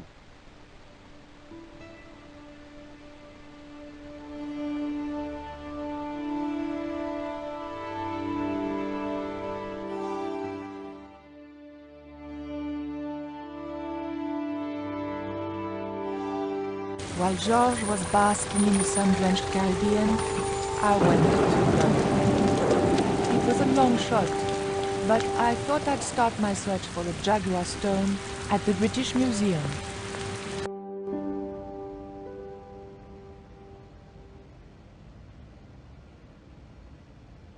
It was a stone identical in size and style to the Coyote Stone. However, this stone bore the image of a jaguar. Have you ever heard of an English sea captain called El Draco? El Draco? Not a very English name. I think that's what the Spanish would have called him. It was about the time of the conquistadors. 16th century. Oh, I know. That's what the Spanish called Sir Francis Drake. Francis Drake? Have you got anything here that belonged to him? Indeed, miss. We have a couple of artifacts he brought back from one of his journeys. What can you tell me about that stone with a jaguar on it? The so-called Jaguar Stone was brought back from the Americas by Sir Francis Drake and presented, along with the more famous scrying mirror, to John Dee. What's this scrying mirror? It's a little square of polished obsidian. Mine it is. And what does it do? Well, it's a bit like a crystal ball, except flat and black. You can't see anything in it. Old man Dee had a psychic who reckoned he could speak to the angels through it. I think he was taking Dee for a ride myself. The old loony didn't like the stone, though. Reckoned it was tainted by the devil. Come along, miss. I'll show you the mirror.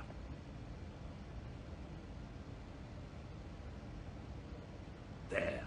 John Dee's famous scrying mirror, given to him by Francis Drake. Do you know if this mirror has any relevance to Tezcatlipoca? Who? I can't even say it. Ah, there's someone here who'll be able to help you better than me.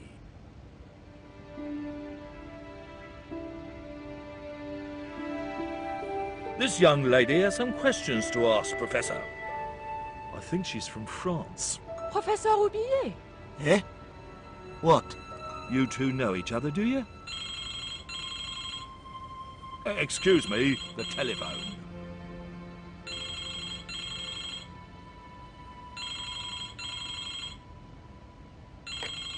We meet again. Mademoiselle, France, eh? Yes, I believe that's where you live, Professor. I have a house there, on the outskirts of Paris, but I haven't been back for many months. What can you tell me about the Jaguar Stone, Professor? It's obsidian, from the Chichen Itza region.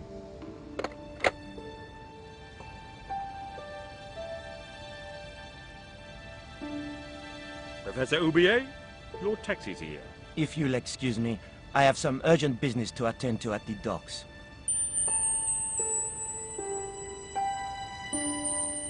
Can you answer me some questions about the Jaguar Stone?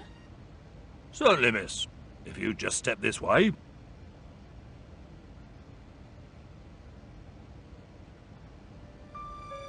It's gone. Some sods half-inched it. Half-inched? Stolen it, miss. Never mind. The silent alarm will have been tripped. I'm afraid nobody can leave until our crack security team gets here. How long will that take? Could be a while. I think it's their tea break. The thief could be miles away by then. Don't you worry about that, miss. Just don't try to leave. It was too much of a coincidence that Oublier showed up and the stone promptly disappeared. I didn't have time for their crack security team to finish their tea. I had to get after him.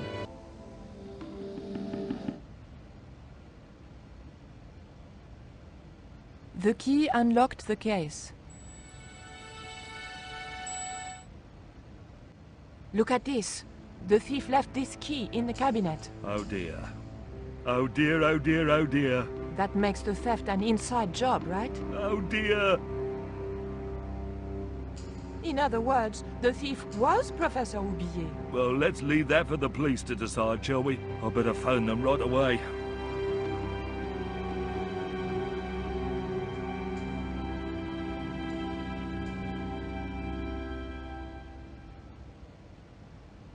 Hello?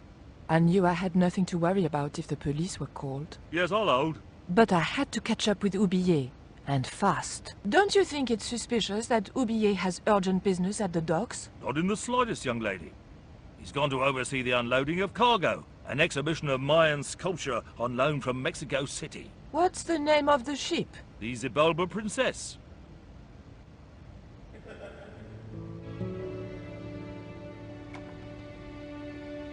I levered the handle open with the thin dagger.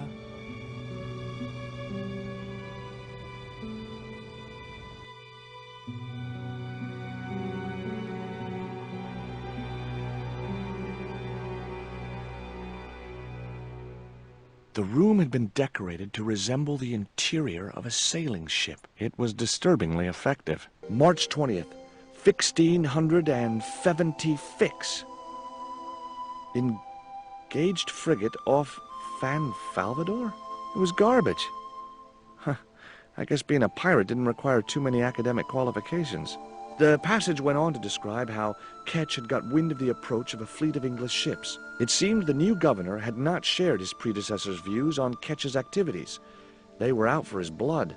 Sailed to that place where I made secure my fortune. I returned safe in the knowledge that the governor shall not discover that which I had hidden.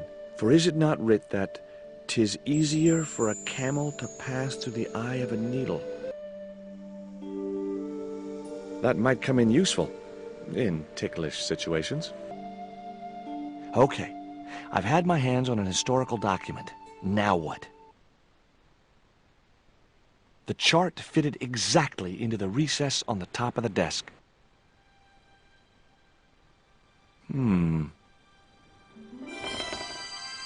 Surprise!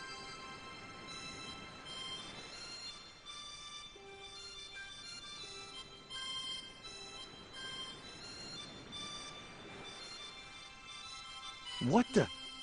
Who are you? I'm Emily. What were you doing in there, Emily? Hiding. What are you doing here?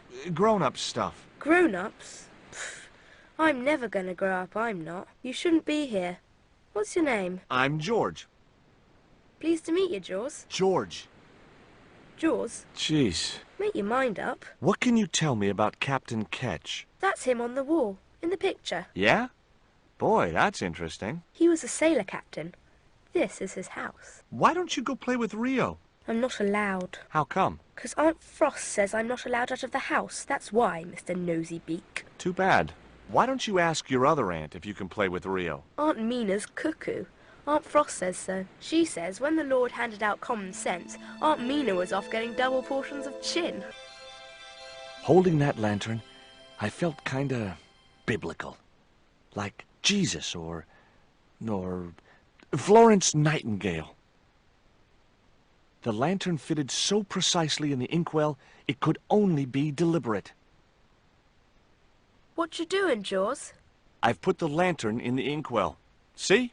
It fits. Why? Because it was cut to fit. Why? Because sneaky old Captain Ketch made it that way. Why? What is with all the questions? 'Cause I'm interested. Why? 'Cause I have the insatiable curiosity of the young. Why? All right. Truce. Captain Frederick Ketch, 1570. Around his neck was a cross. Maybe he was a part-time pirate. The portrait might have made a nice souvenir, but it was too large to carry. That cross you're wearing, Emily, It's my lucky Jesus cross. It's just like the one Captain Ketch wore. Uh-huh.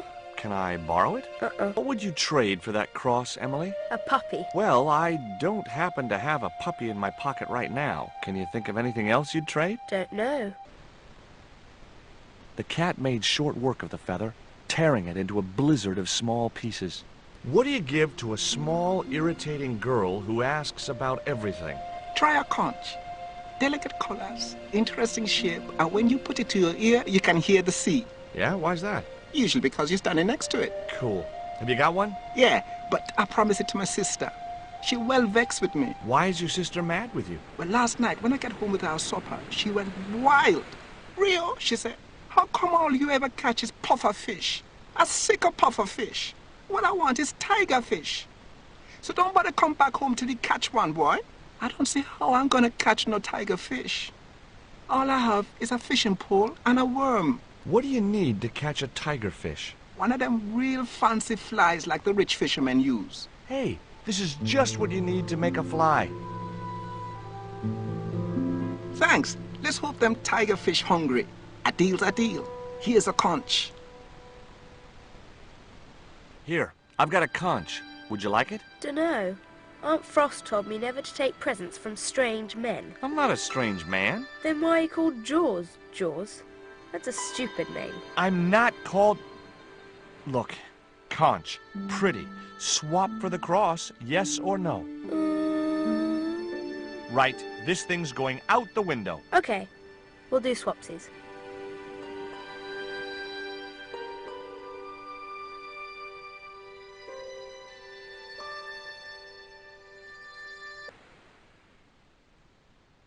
Ketch's cross slipped snugly into the penholder. What you doing now, Jaws? Knock it off, will ya? There's something you ought to know. I don't buy cute or lost puppy. I've put your cross in this little hole in the desk. Why? Impulse, mainly, with a dash of irrational intuition. Silly. Only women have intuition. The lantern cast a strong light over the desktop. The light cast a shadow of the cross. And the shadow fell precisely over a small, unnamed island shaped like a skull.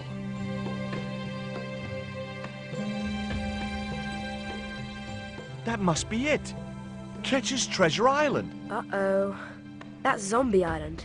It's a bad place. No kidding? Well, bad place or not, that's my next port of call. Can I come too?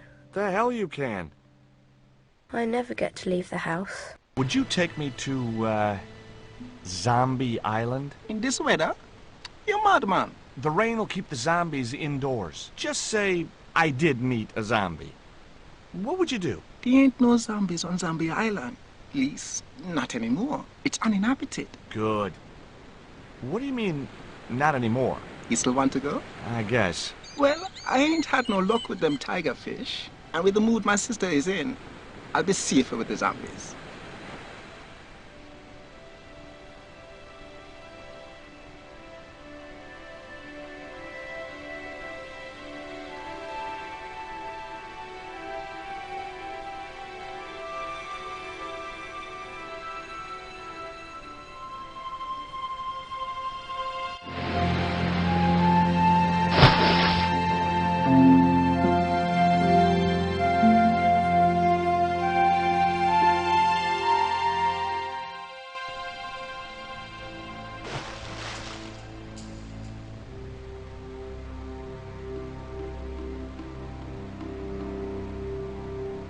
So, this was Zombie Island. Somehow I'd been expecting something more sinister. Come on, Rio. Let's find that treasure. No, thanks. I'm staying right here. Oh, come on. You said yourself there's no zombies left. Yeah, but that was while there was a big pile of seawater between me and this place. All me have now is this little bit between the boat and the shore, and I'm hanging on to it. Could I borrow your net? Yeah, man, no problem.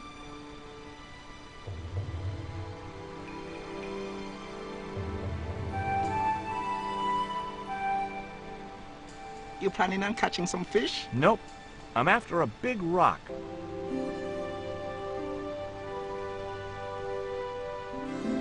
Well, here I go. Wish me luck, Rio. Good luck, George. Watch out for the walking dead.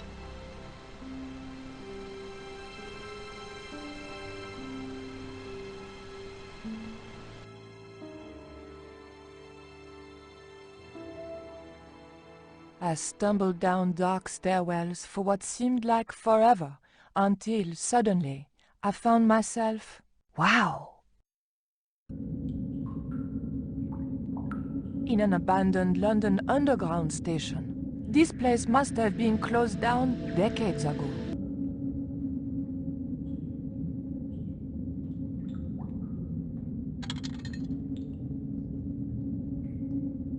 I pushed the hair clip into the slot and whatever was stuck there disappeared into the machine.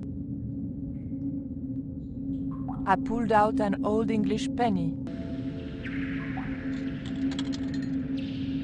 An ancient bar of chocolate dropped into the tray at the bottom of the machine. And as a special bonus, the penny dropped through to the reject bucket. I pulled out an old English penny. I took the ancient bar of chocolate.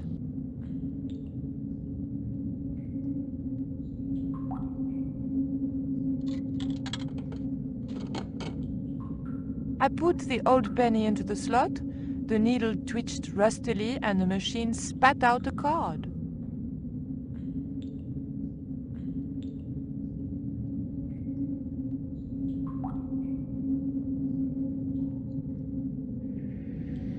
The blade of the dagger just fitted between the door and the soft wood frame. The door gave slightly and then held firm.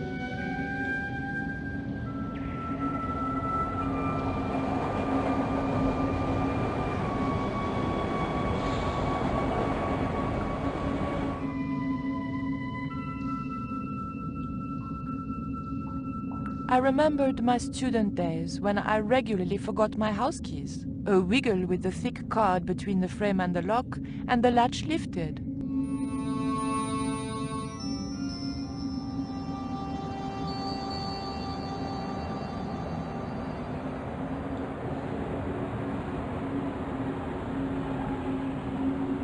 The train was my ride out of there. I could worry about not having a ticket when I got to the docks.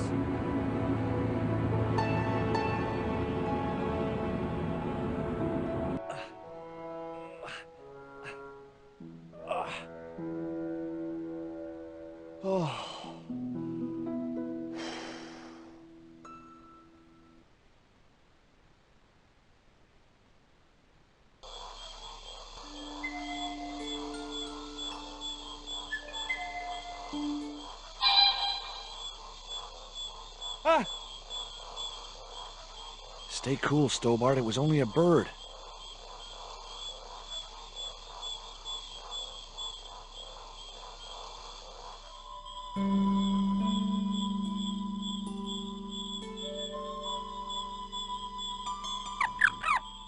The end of the reed had been neatly bitten off. Now I knew what was living in there. A long-toothed, snarling, furry wild thing.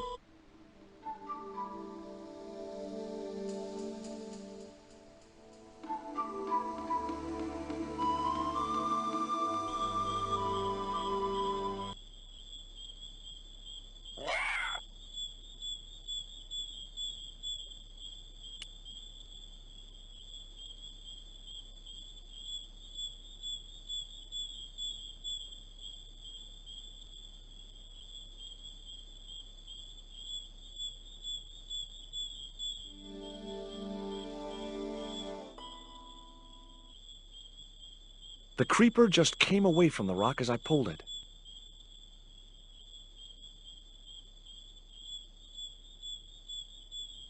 The marker clipped firmly onto the net.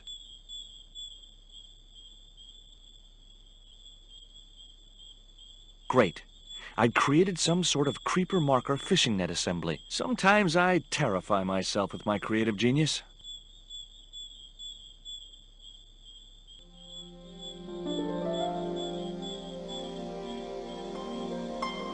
I'd successfully got the marker into a position near the top of the needle simply by using the kind of lateral thinking that can get you institutionalized.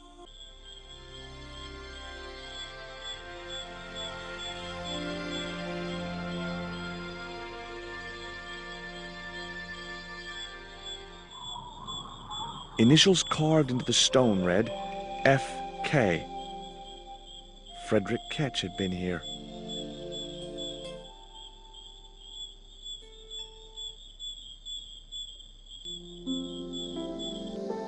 The hill I was on had reminded me of a camel's hump as I'd climbed up it. Now I had to see what I could see. It was the marker which I had raised up the needle of rock. I could see the marker I had fastened on the rock down in the forest, and right in line with it, the rock I was looking for.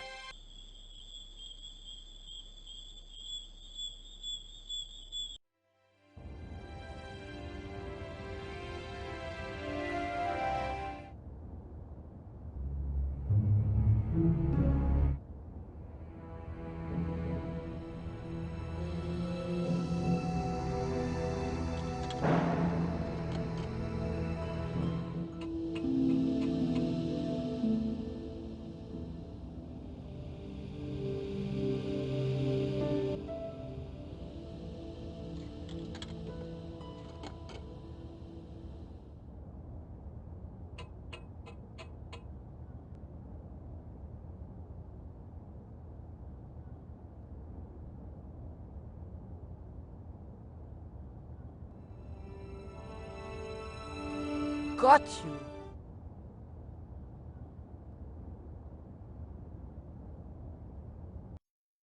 But the collar woman was there. They'll know it was me. But you have the stone. The right stone, you're sure? Yes, of course, it's the Jaguar stone. No possible mistake. Here it is. Karzak, please. The police will be looking for me soon. You're going to get me out of the country, aren't you? Stop your whining, Oublier. Do you have any idea what this stone symbolizes? I thought you just wanted it to frighten the natives. Fool. I intend to cast this stone into the sea. But why? It's unique. Exactly. With it gone, the Mayan priest's plan to destroy Tezcatlipoca cannot succeed. I can assure you that Tezcatlipoca is a mythical figure. Such a small mind you live in. Tezcatlipoca is real. I have seen him in my dreams. We have spoken of his plans for this world. We have spoken of your part in these plans. My part? He told me you would be useful. He told me how to crush your spirit by turning you to drugs. My wife died. You know that full well. She was my world, my everything. And now? You are no longer useful. She called out your name as she died, you know. What? What are you saying? And then they thought you'd done it. It all worked perfectly. You? It was you? You bastard! You monster! For the love of God, Karzak! Which one?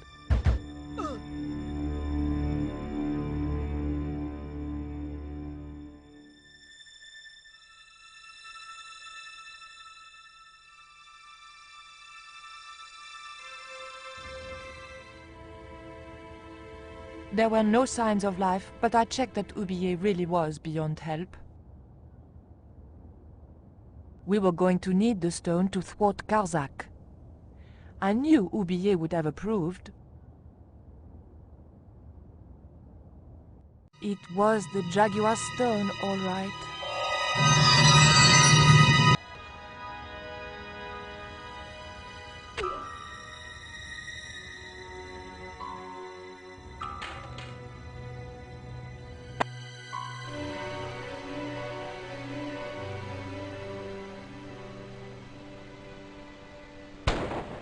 Pirates? I was about to make good my escape when... Cut! Who the hell are you? I can explain everything. Don't bother.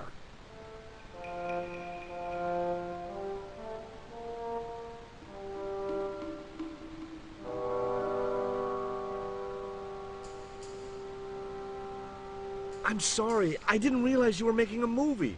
So who are you? Stobart. George Stobart. 2 B's and 2 T's. It's okay, Mr. Hawks. He wasn't in the shot. Hawks? This had to be Carlton Hawks, the newest enfant terrible of Tinseltown. I'd read about him. Mailroom boy makes good. Nice to know it was still possible to get to be a director armed with only an encyclopedic knowledge of postal charges. Stay out of the way, surfer boy. I'll deal with you later. Surfer boy? Hi there, George Stobart. Uh-huh. Yeah. Haiku McEwen. Is your name really Haiku? Yeah. It was my mom's idea, okay? When I was born, I was so small and perfectly formed I reminded her of a Japanese poem. Well, I guess it could have been worse. She could have called you Limerick. That's my middle name. Did you always want to be an actor? I don't think of what I do as acting, man. You're not alone. It's more like I'm the voice of my generation. What I'm saying for the kids on the street. Which is what? I'm crap, I'm going nowhere? Huh? What are you saying, man? Stobart, get out a shot. Positions, everybody. I'll get a flip chart and explain it to you later, Haiku. Haiku, baby, are you ready? Okay, man. Which scene is this? You've been captured by Silver's accomplice, Pirate Babs, who's fallen in love with you. Okay, people, top of page 76, Sharon. What about my big speech? It's been cut. Everybody ready? Up to speed. Quiet on the set. Okay, let's make magic. Oh, please. And action! Why don't you forget that dumb old squire and his bunch of merry men? Can't you see we were made for each other? I know, but Squire Trelawney saved my life, Captain Babs. Why, if it hadn't have been for him, that giant octopus would have made mincemeat out of me. But right now he thinks you're a traitor. He's locked you out of the stockade, Jimbo. That 20-foot high wall with spikes might have kept out Silver's men, but it ain't gonna stop me. Oh, Jimbo. And cut! Good heavy breathing, Sharon. Natch, I'm a pro. Did you get the heavy breathing, Flash? Did I ever, boss? We should have made this movie in 3D. Haiku, you were great. We're setting up for the stunt now, so get a bite to eat.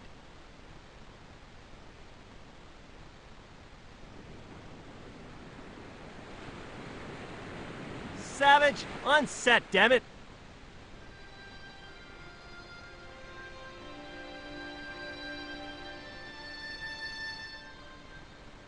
The bun was so stale it felt like a small rock. As I walked towards the bush, it started buzzing angrily. Hi, George Stobart. Hello, mate. You're English, right? Blimey, you don't miss much, do you? Bert Savage. How long have you been in the movie business? Flipping years, mate. Absolutely flipping years. I was in the army before that. Thought to myself, you've been risking your bleeding neck every day, why not cash in on it like? So you became a stuntman, just like that? Nah, of course not. I had to do the training first. Would you like a pancake, Bert? Don't mind if I do. Another pancake, Bert? Yeah, go on. The pancake oozed maple syrup all over Bert's chins. You put bloody syrup on that pancake. Now it's messed me all up.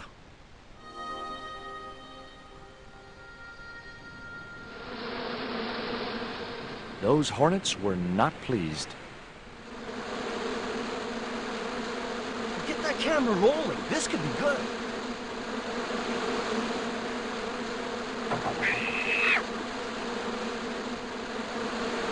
Cut and print it. That was brilliant, folks.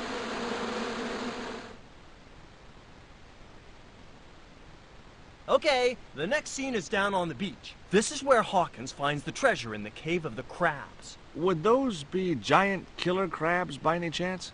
Giant mutant killer crabs with attitude. There it was, the rock I'd seen from the camel's hump. Now that I was close up, I could make out a small cave near the top of the pillar.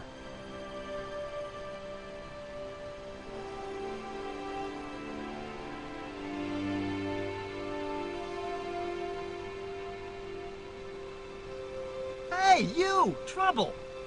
Who, me?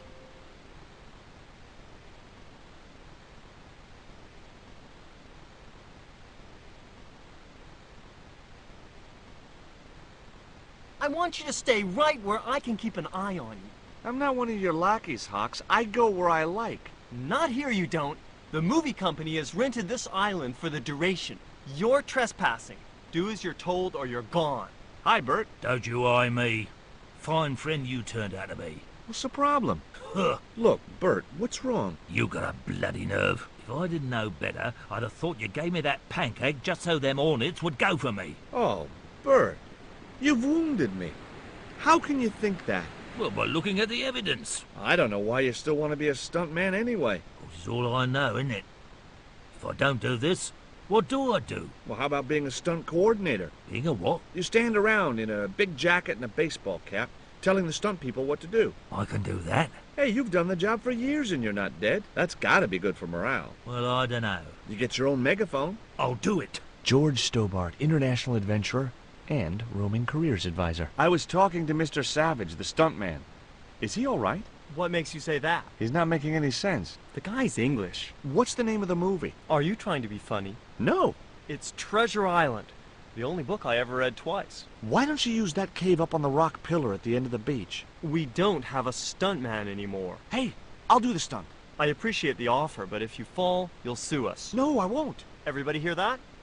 I heard it. Good enough, we're covered. Got any experience? Death-defying leaps, desperate fistfights, getting caught in explosions, you name it. Okay, people, move out. We're shooting the scene at the end of the beach. No, we're not. The camera's still bogged down. Shoot, I forgot about that. No go, Stobart. We'll have to use this cave after all. Who's the leading lady? Don't you recognize her? That's Sharon Kowalski. Oh, right. I'd never heard of her. You know what the locals call this place, don't you? No, but I guess you're gonna tell me. Zombie Island. Zombies? A crazed gleam came into his eye. Get me the writers. Get me makeup. I want zombie pirates in this movie by the end of today. Yep. We can't film at the Needle Rock because the camera's bogged down, right? You got it, champ. So why can't we use the portable camera instead? You know, that's a pretty smart idea. I've been talking to the cameraman. He's got a portable camera. So? So you can use the cave in that rock pillar at the end of the beach. That's a dramatic cave if ever I saw one. We ain't got a stabilized harness for it. The camera will wobble. Did D.W. Griffiths have a stabilized harness when he made Birth of a Nation? You're right, damn it. Hitchcock, Wells, none of them needed one. For crying out loud, Sam Raimi stabilized his camera on a plank. Props, get me a plank. We're gonna wing it. Hot dog. We're gonna do a cinema verite pirate movie. George, get to wardrobe. We're gonna make you a star. On my way.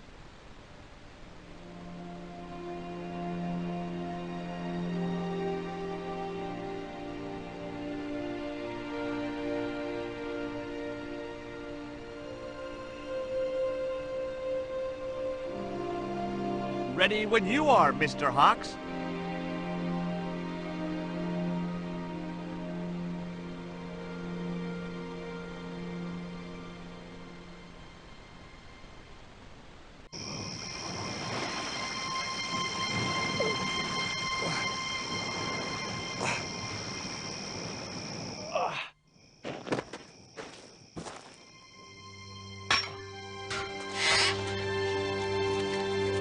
It was the stone which Ketch had captured from the Spanish.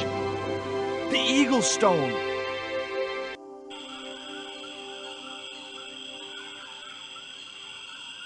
I returned to Quaramonte and found that Georges had left a message with Conchita. He'd already left for the Indian village, so I hurried to catch up with him. When I arrived, I found a scene of desolation.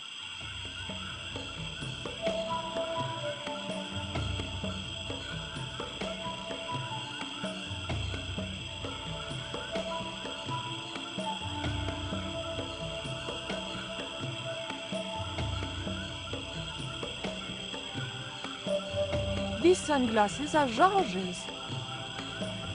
George, where are you?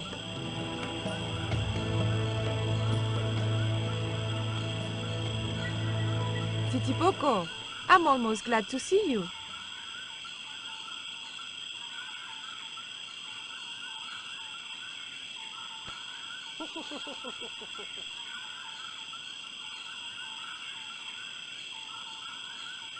You little asshole, what happened here?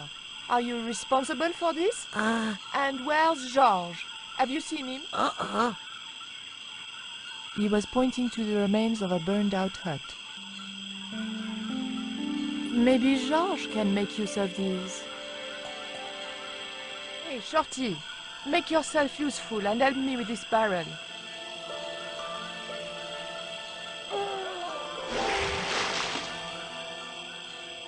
Thanks. I recognize that. It's the Coyote Stone.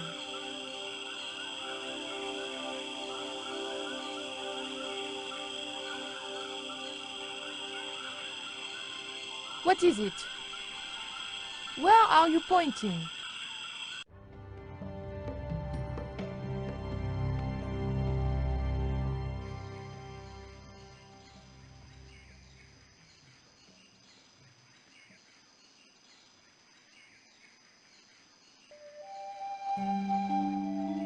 Titipoco, I have an important job for you. Take this rope to the top of this scaffolding and throw it over the top. Oh.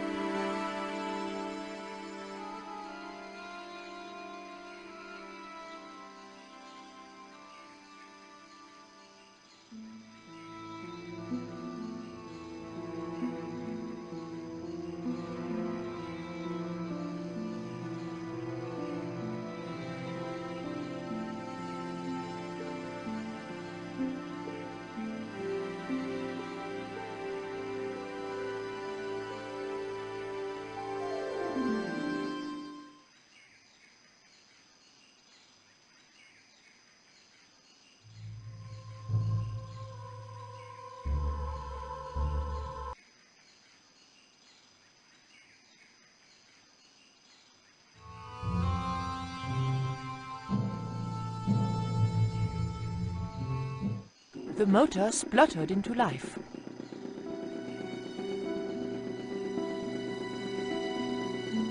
Titipoco, when I tell you, I want you to copy what I am doing. Copy.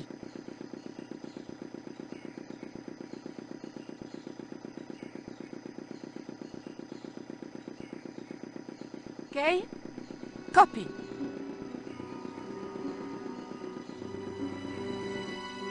Georges! I realized those bastards were going to sacrifice Georges to Tezcatlipoca over my dead body.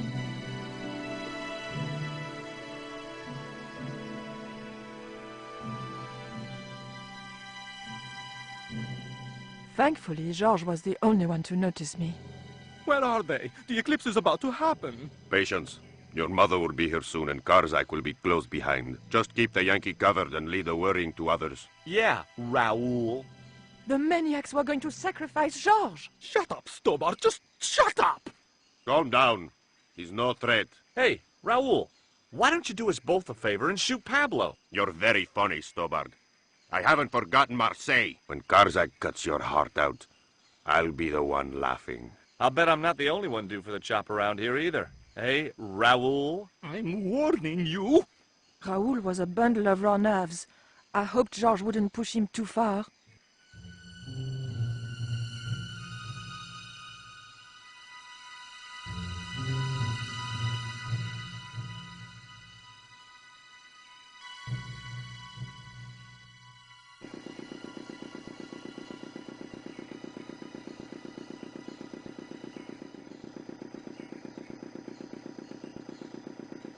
Hey, senorita! Too late. I had been seen.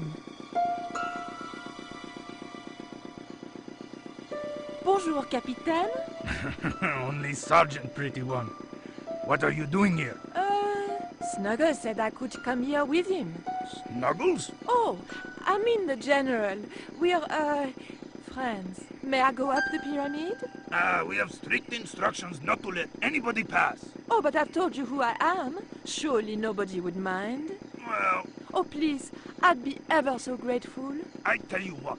I'll ask Pablo if it's okay for you to go up. If Pablo saw me, I'd be dead. No. It's not worth the bother. I'm not really that interested in their stupid pyramid anyway. Well, okay. It's men's work up there anyway. I'll just run along and play around here, okay? Okay, you do that.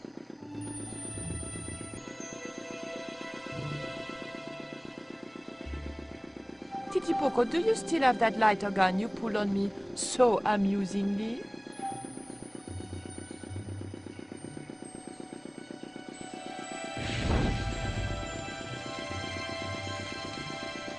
going on over there?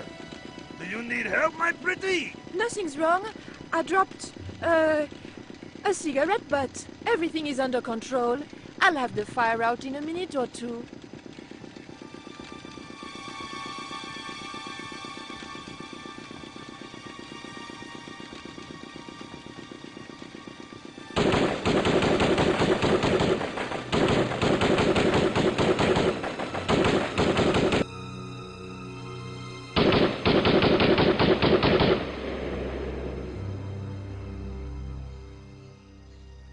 What's that? What's happening? Trouble. Give it up. The pyramid's surrounded. I'll find out what the trouble is.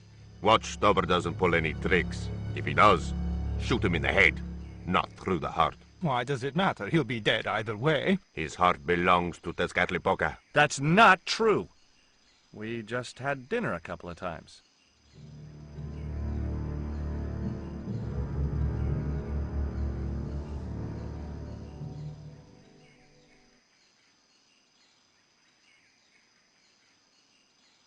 Drop the gun or I shoot! Please, don't hurt me! Don't worry yourself. My finger isn't loaded. Nico, what are you doing here? Firstly, I'm going to set Georges free, and then screw up Karzak's scheme. No, I can't let you do that. Karzak has promised me power. Raoul, wake up. The only thing Karzak has on offer is death. You may want to ask Oublier, except you can't. Karzak murdered him. You're lying. Oubier's in Europe. Sure, he's in Europe. In London, on a mortuary slab with 2 bullet holes in him. But Karzak promised. When he frees Tezcatlipoca, we'll all be granted great power. Listen to her, Raoul. Karzak's insane. I don't know. I need to think. You've let your mother do your thinking for you up to now. You need to think for yourself. Your mother and Karzak think alike. There's only one expendable member of the plan left, and that's you. Mother would never betray me. Oh, I'm tired of trying to reason with you, Raoul. Titipoco. Watch this man, and if he makes a move, shoot him with your gun.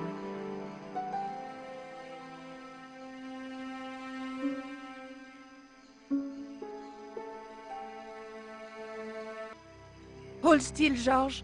I don't want to sacrifice you by accident.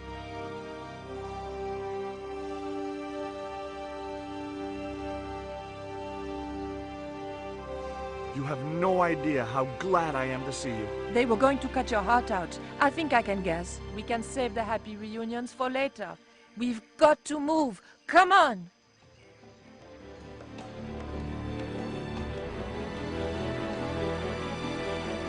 We're safe. This is a dead end. We're toast. I know, Titipoco. I'm not too happy here either. He knows this is Tezcatlipoca's pyramid. The house of the enemy. Well, we can't stay here like rats in a trap. And we can't go out the way we came in. It would be suicide. I'll have a look round.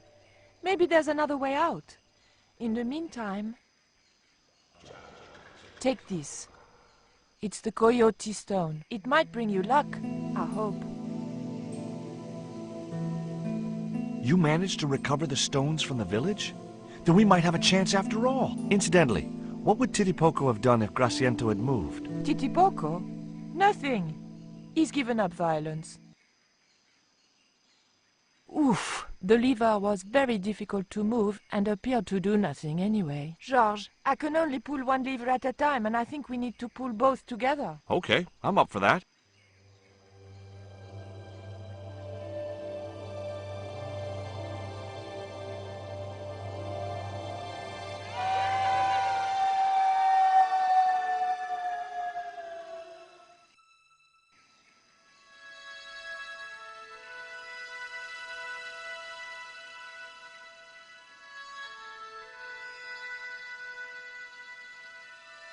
Raoul, there's something suspicious.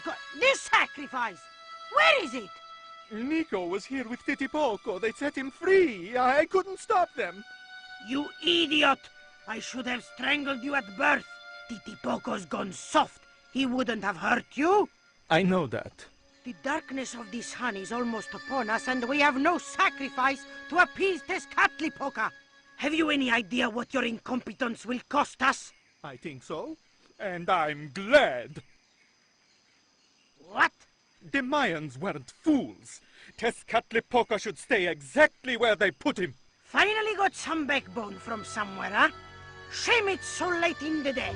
I'd rather die than see you and Karzak with that devil's power. Fine, we're still a sacrifice short. See, the eclipse begins. Pablo, kill him! Tezcatlipoca can feed upon his yellow heart. Nico was right all along, but it's still not too late. Come on then, Pablo. Let's see who sacrifices who.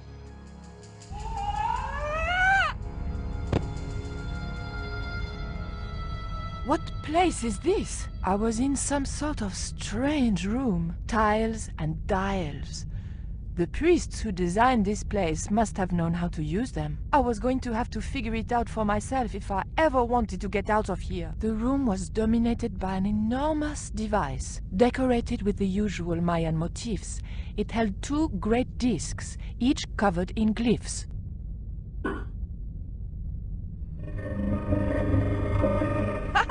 Et voilà! George once told me that there's an act to finding secret doors. I think I'm beginning to get the hang of it.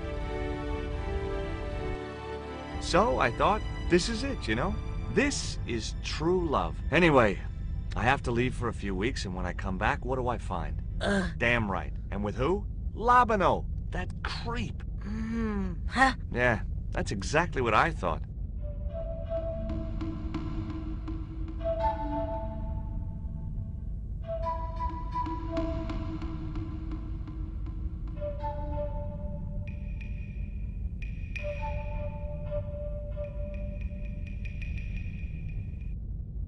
Oh, heck. Looks like another dead-end titty poco. Any ideas?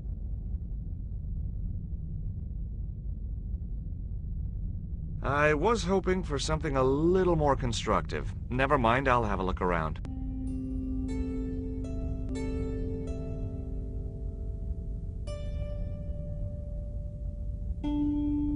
Look, I need to light this torch. Can you do something clever with a couple of sticks, or flint and tinder, or...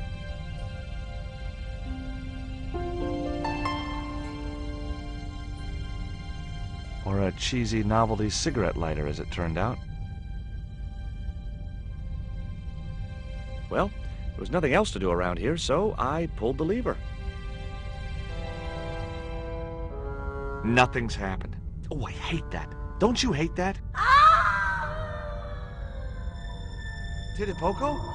Oh my...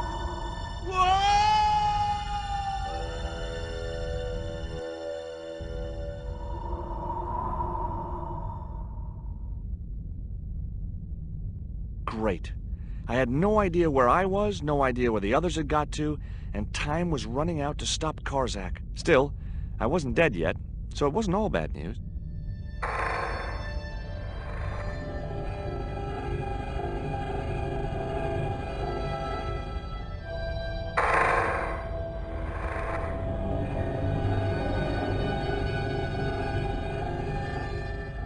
Every time I think this place can't get any spookier, it does.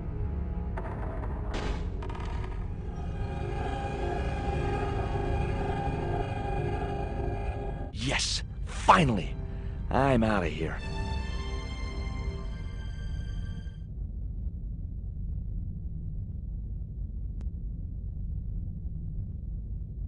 Once more into the unknown.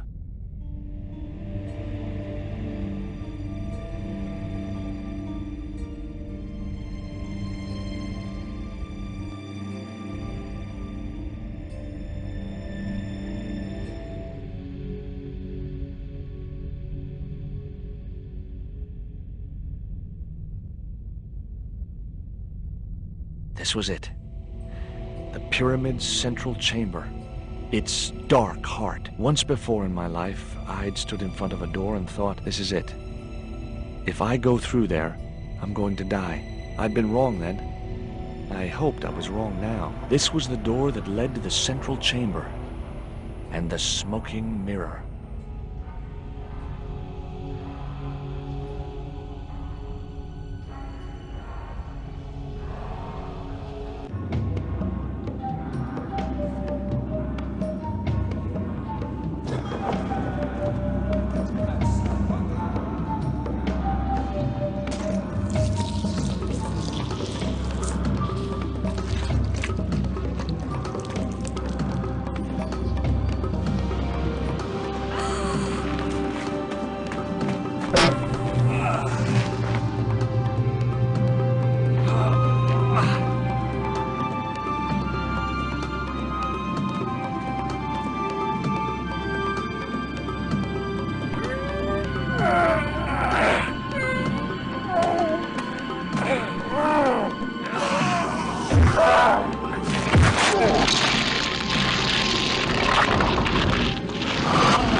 Thousands of years trying to chase something that's staring us in the face. When life has lost all its peace and you're feeling flat, you must remember that happiness is an inside job. If your name is Mary, if your name is Bob, it's up to you if you sing or sob. Remember, happiness is an inside job. A lot of people travel in search of the sun, flying and fishing, looking for fun. But it isn't easy leaving cares behind. And pretty soon you'll find happiness is an inside job. If your name is Mary, if your name is Bob, it's up to you if you sing or sob. Remember, happiness is an inside job. You can have a house on top of the hill, bank accounts worth a couple of mil. But when you lose your spark and your spirit's deep, hand to this little tip. Happiness is an inside job. Your name is Mary or your name is Bob. It's up to you if you sing or sob. Remember, happiness is an inside. Happiness is an inside. Happiness is an inside job.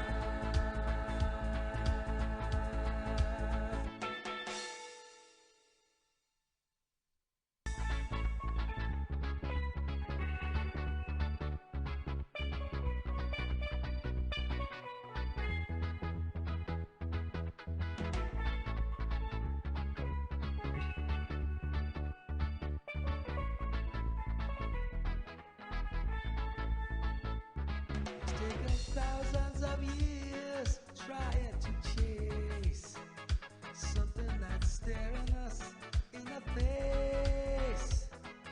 When life has lost all its fears and you're feeling flat, you must remember that happiness is an inside job.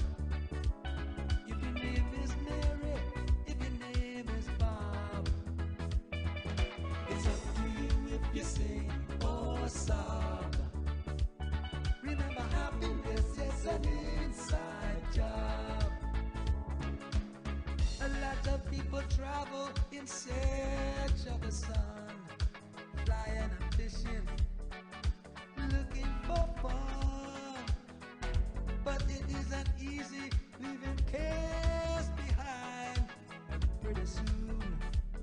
Pretty soon you'll find happiness is an inside job. If your name is Mary, if your name is Bob, it's up to you if you sing or sob. Remember, happiness is an inside job. You can have a house on top of the hill, bank accounts worth a couple of mil. But when you lose your spark and your spirit's deep, hang to this little tip. Happiness is an inside job. Your name is Mary or your name is Bob. It's up to you if you sing or song. Remember, happiness is an inside. Happiness is an inside. Happiness is an inside job.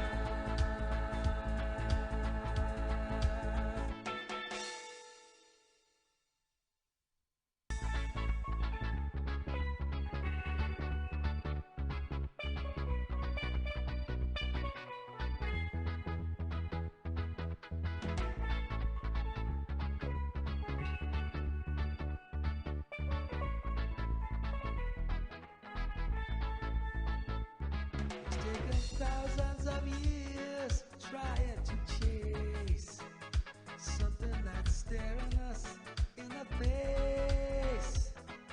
When life has lost all its fizz and you're feeling flat, you must remember that happiness is an inside job.